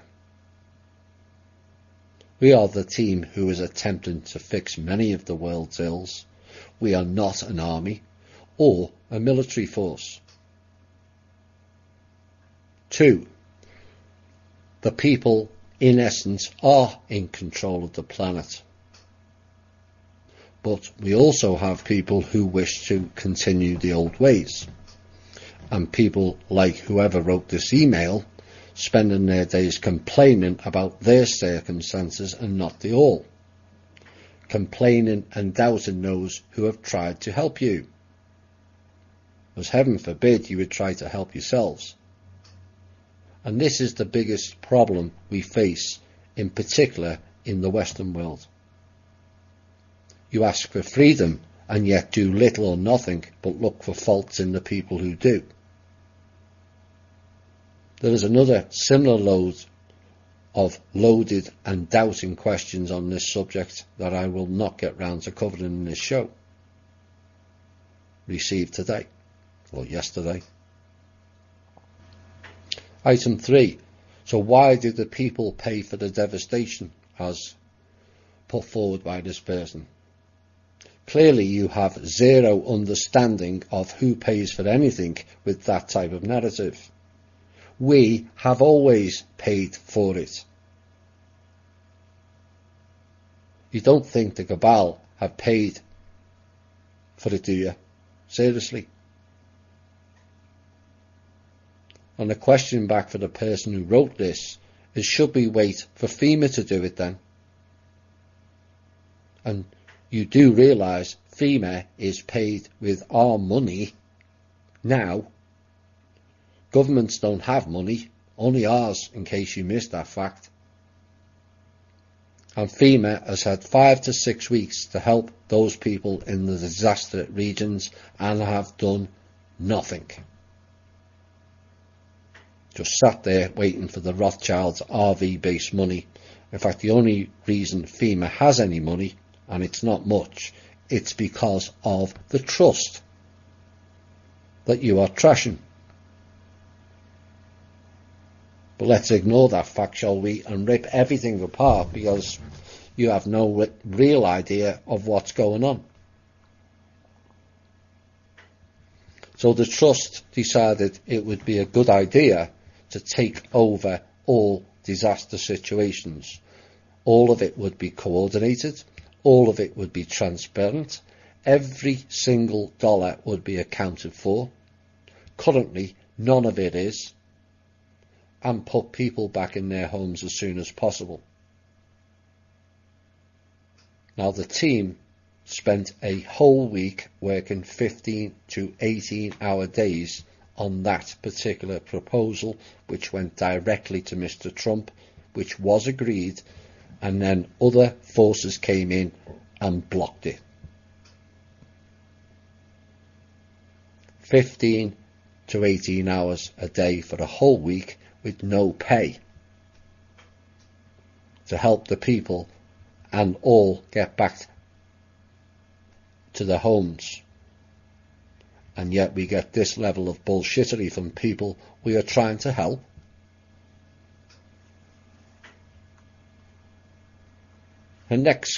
His or her next comment.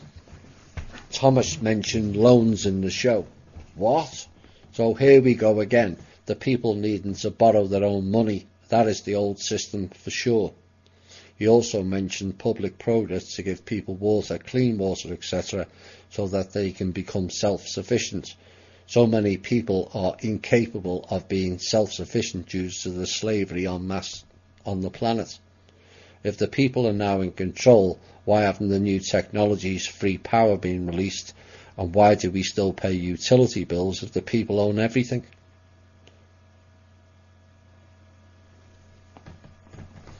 These are the simple steps that can be taken that can serve to free people easily from debt quickly, yet Kim mentions giving funds for devastation that has been caused by evil factions.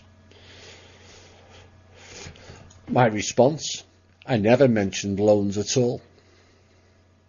Complete figment of your imagination. I'm sorry, we just never mentioned loans. If any loans were mentioned about being arranged, it would be for the refinance of people's mortgages at much lower rates.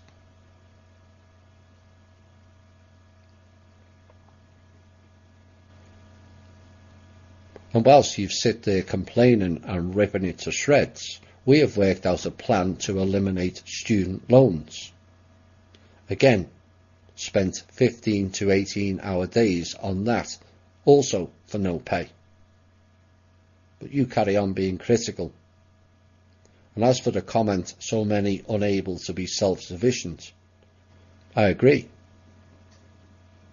But who fixes that? You do. As for free energy and new tech, this will be explained later was explained in the Intel. It just gets blocked.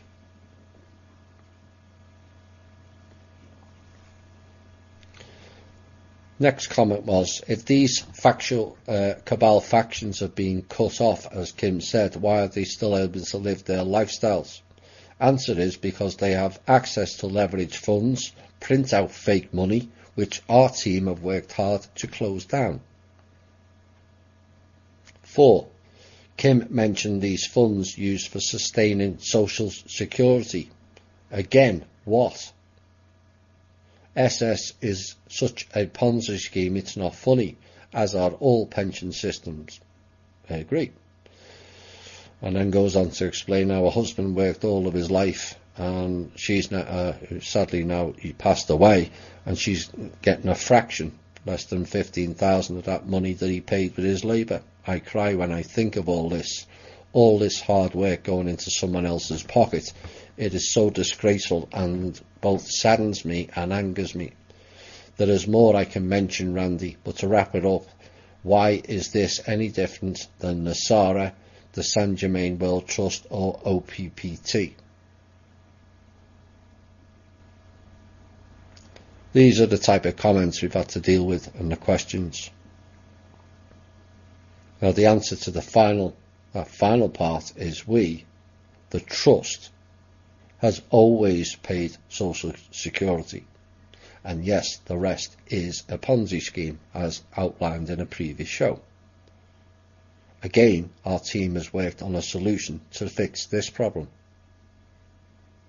And all you can do is sit there and write utter drivel with zero understanding of what has been said, zero input, which is more importantly, of how to fix things, and throw barbs at the very people who are trying to fix things using terms like NESARA, which doesn't exist, Saint Germain Trust, which doesn't exist and never has, and OPPT. When a derivative of this show and myself, who was the only one at the time who exposed OPPT for what it was. I personally warned Heather not to pursue that as it was flawed in their knowledge base. In other words, she didn't know what the hell she was talking about or what she was doing. She carried on, and you all see the consequences of her doing that. This has and always been a big problem with humanity. I've taken umbrage with whoever wrote this diatribe, but he or she are not alone with that line of thinking or mindset. And at the core of it, it is because of this line, we the people have been deceived, he or she said, one too many times since the advent of the internet. And I have become extremely cynical because of it. So because you've been deceived, you think everyone else is deceiving you. That is exactly what the cabal wanted. That is why they orchestrated all of the money-based internet schemes. So when one did come forward, you wouldn't know. And then you would discredit it. So in essence, you have been deceived again, have you not? Because you haven't developed your own inner truth. It's just safer to assume everyone talks out of their ass and is here to deceive you.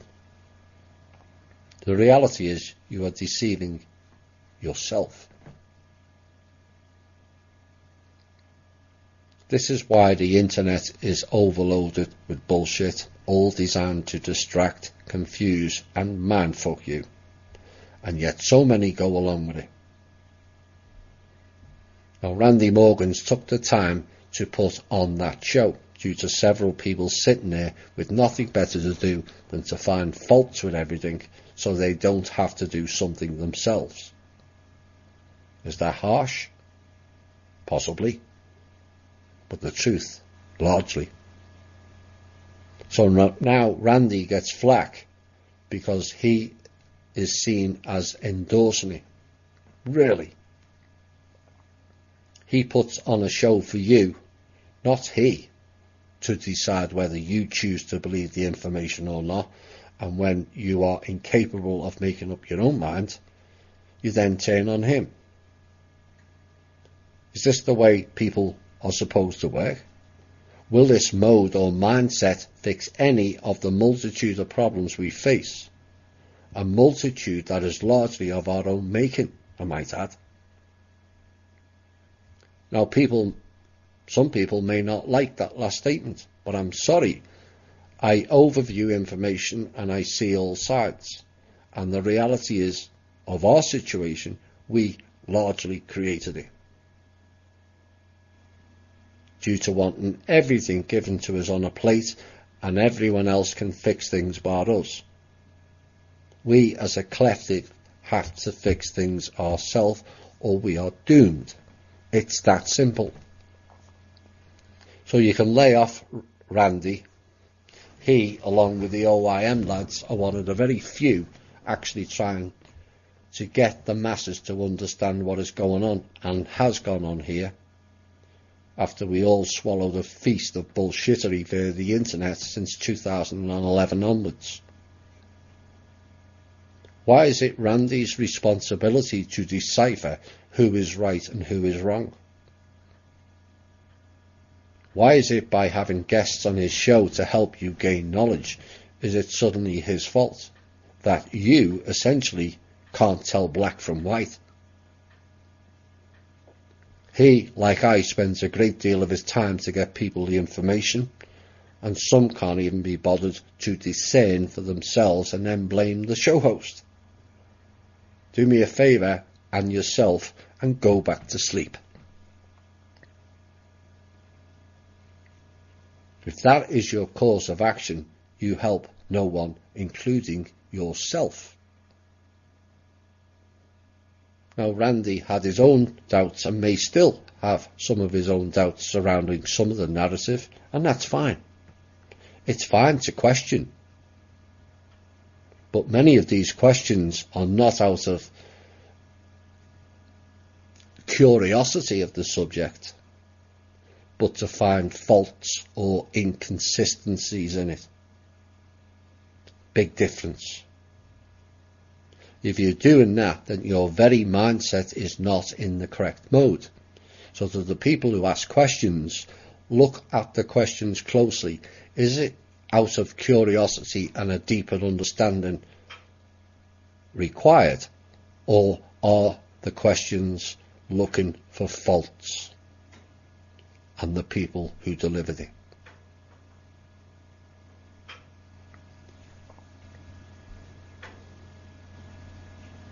Why is it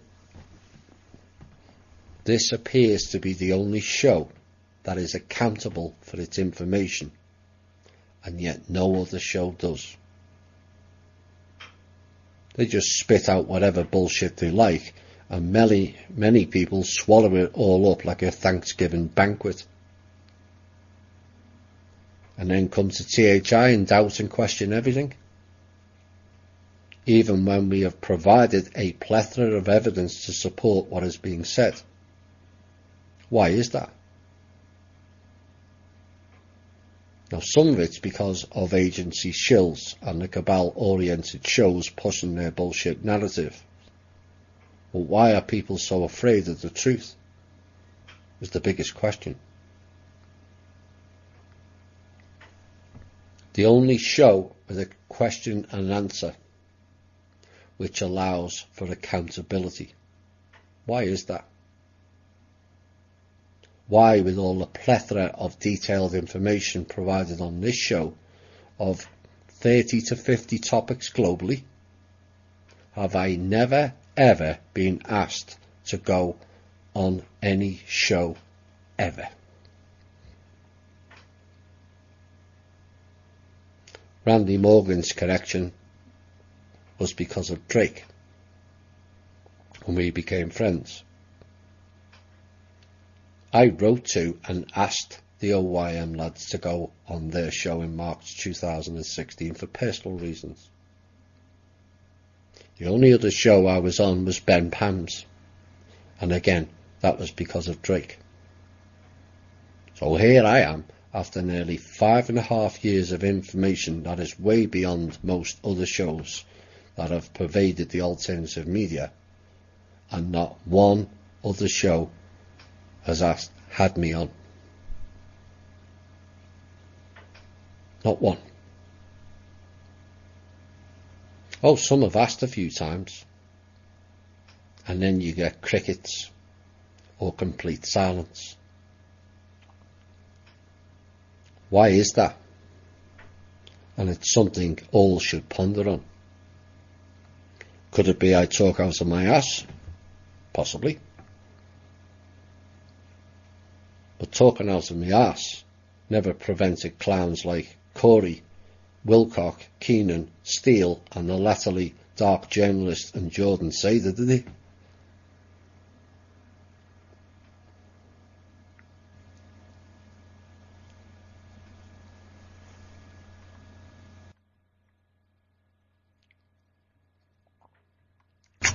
Final piece.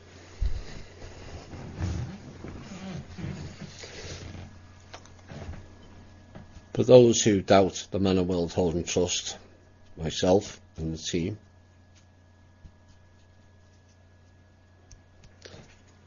I've drew up a draft of what we've been involved in and done. I've no doubt I've missed many things off.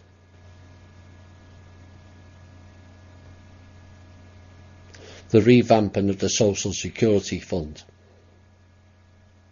the IRS income tax issue, which we are currently involved with, of changing it, not only eliminating income tax, but lowering the flat tax.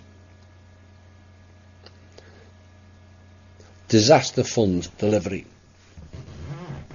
American government funding, or this country would have collapsed years ago.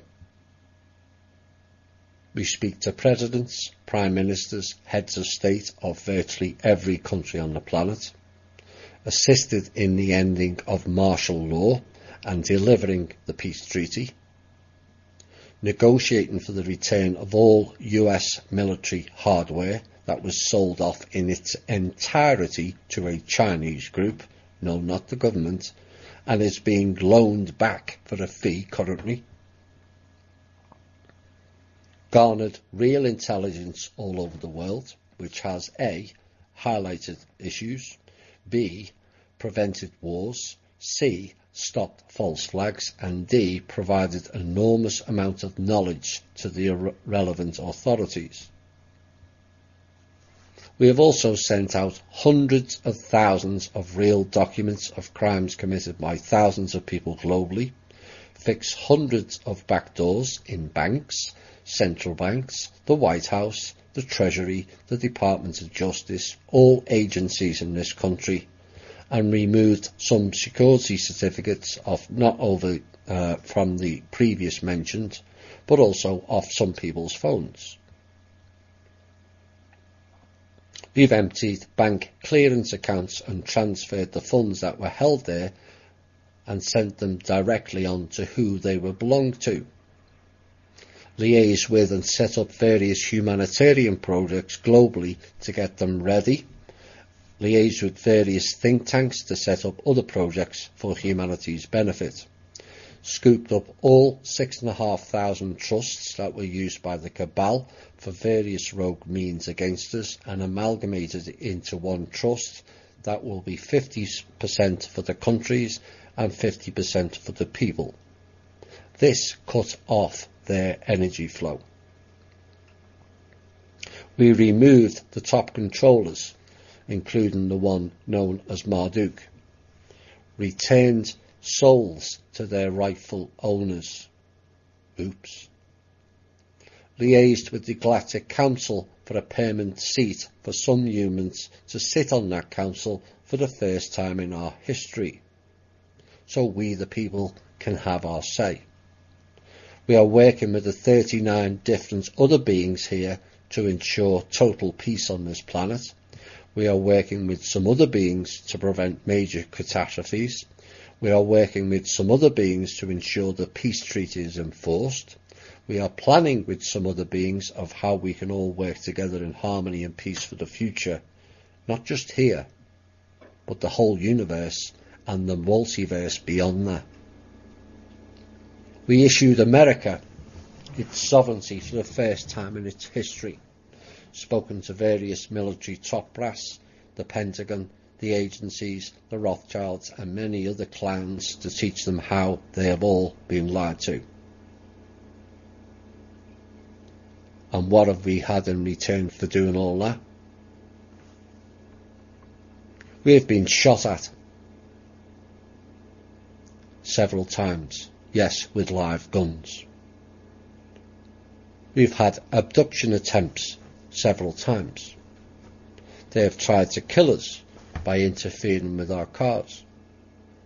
Had various jinn-style attacks. Had fridges thrown off speeding trucks at us. Had contract for hire issued against us on the dark web for our assassination. Had our ability to earn money via jobs by stopping contracts, employment and our pay. We spend our lives confined to one small region for safety. We can't meet people due to fear of who that person may be. We've lost partners. We can't go out on personal trips. We can't have vacations as it's outside of the safety zone. We can't travel.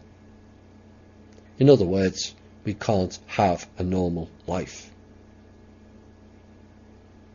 We work 15 to 18 hours per day, all for no pay. Both Kim and I rely on kind donations and we are grateful for that. But those donations are only for us to exist, not to live a life. And we do it all for the benefit of you. We're not complaining about it, we just get on with it. To all the listeners of this show, I would like you to ponder on one question. Would you like to live our lives? Would you like to work 15 to 18 hours a day with no pay? For the majority of people which you've never even met. Would you sacrifice your life for the cause in the same manner? Or would you?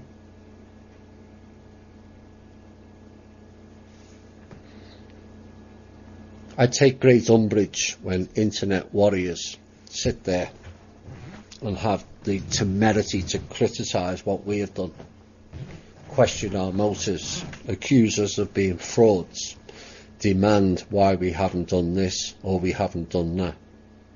The question is this: is after all we have done for you at great sacrifice to ourselves, what have you done? Outside of complaining or criticising the very few people, and it is a very few people, who are actually trying their best to aid you all. And drive you all into being a better version of themselves and subsequently a better species on this planet. Now you can all react badly to this piece, or you can get off your backsides and bloody help us. Most of the THI members have done the latter, so this is not addressed to most of our group. But as for the rest of you, where are you? Are you cabal shills? Are you frightened you will have to be responsible for the first time in your life, and so perpetuate the same old system you all complain about, like Stockholm Syndrome? Or will you get off your sanctimonious attitude stream, get off your collective victimhood statuses, get off your narcissistic all about me, myself and I platforms,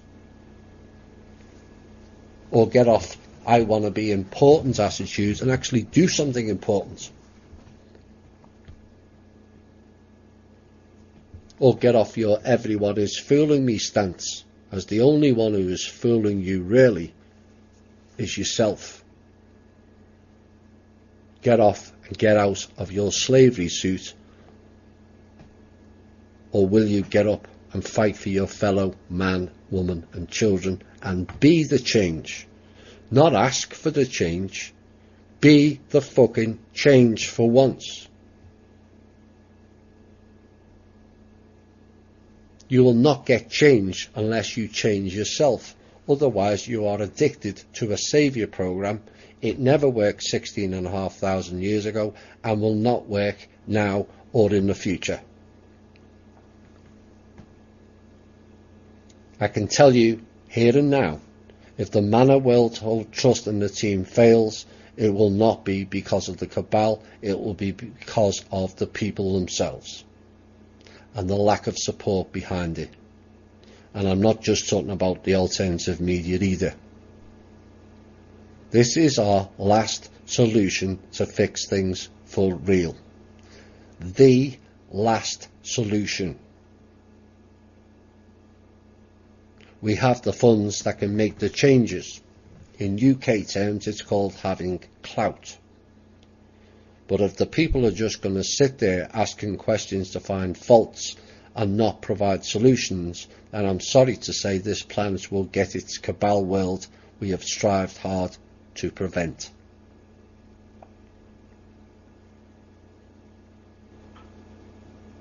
That will mean an end to 90% of us. All the other resources will be stripped and the planet that we call home will no longer exist and we will be classed as a failed experiment. You have had many teachers here in the past. Some still call one of them Jesus. I know that entity as Radomir. The majority ignored him and the teachings whilst he was still alive. The majority of people ignored the Urs, the Rus, the Slavonic Aryans, Anna from the 1500s, Gandhi, Nikolai and Svetlana Levashov, and to a lesser degree JFK and John Lennon. Until they were gone. We have new teachers here now dotted all over the planet to assist you all. Are you going to ignore them as well? It's your choice and your responsibility only. Do something or just carry on complaining or criticising. Ask or demand change, or be the change.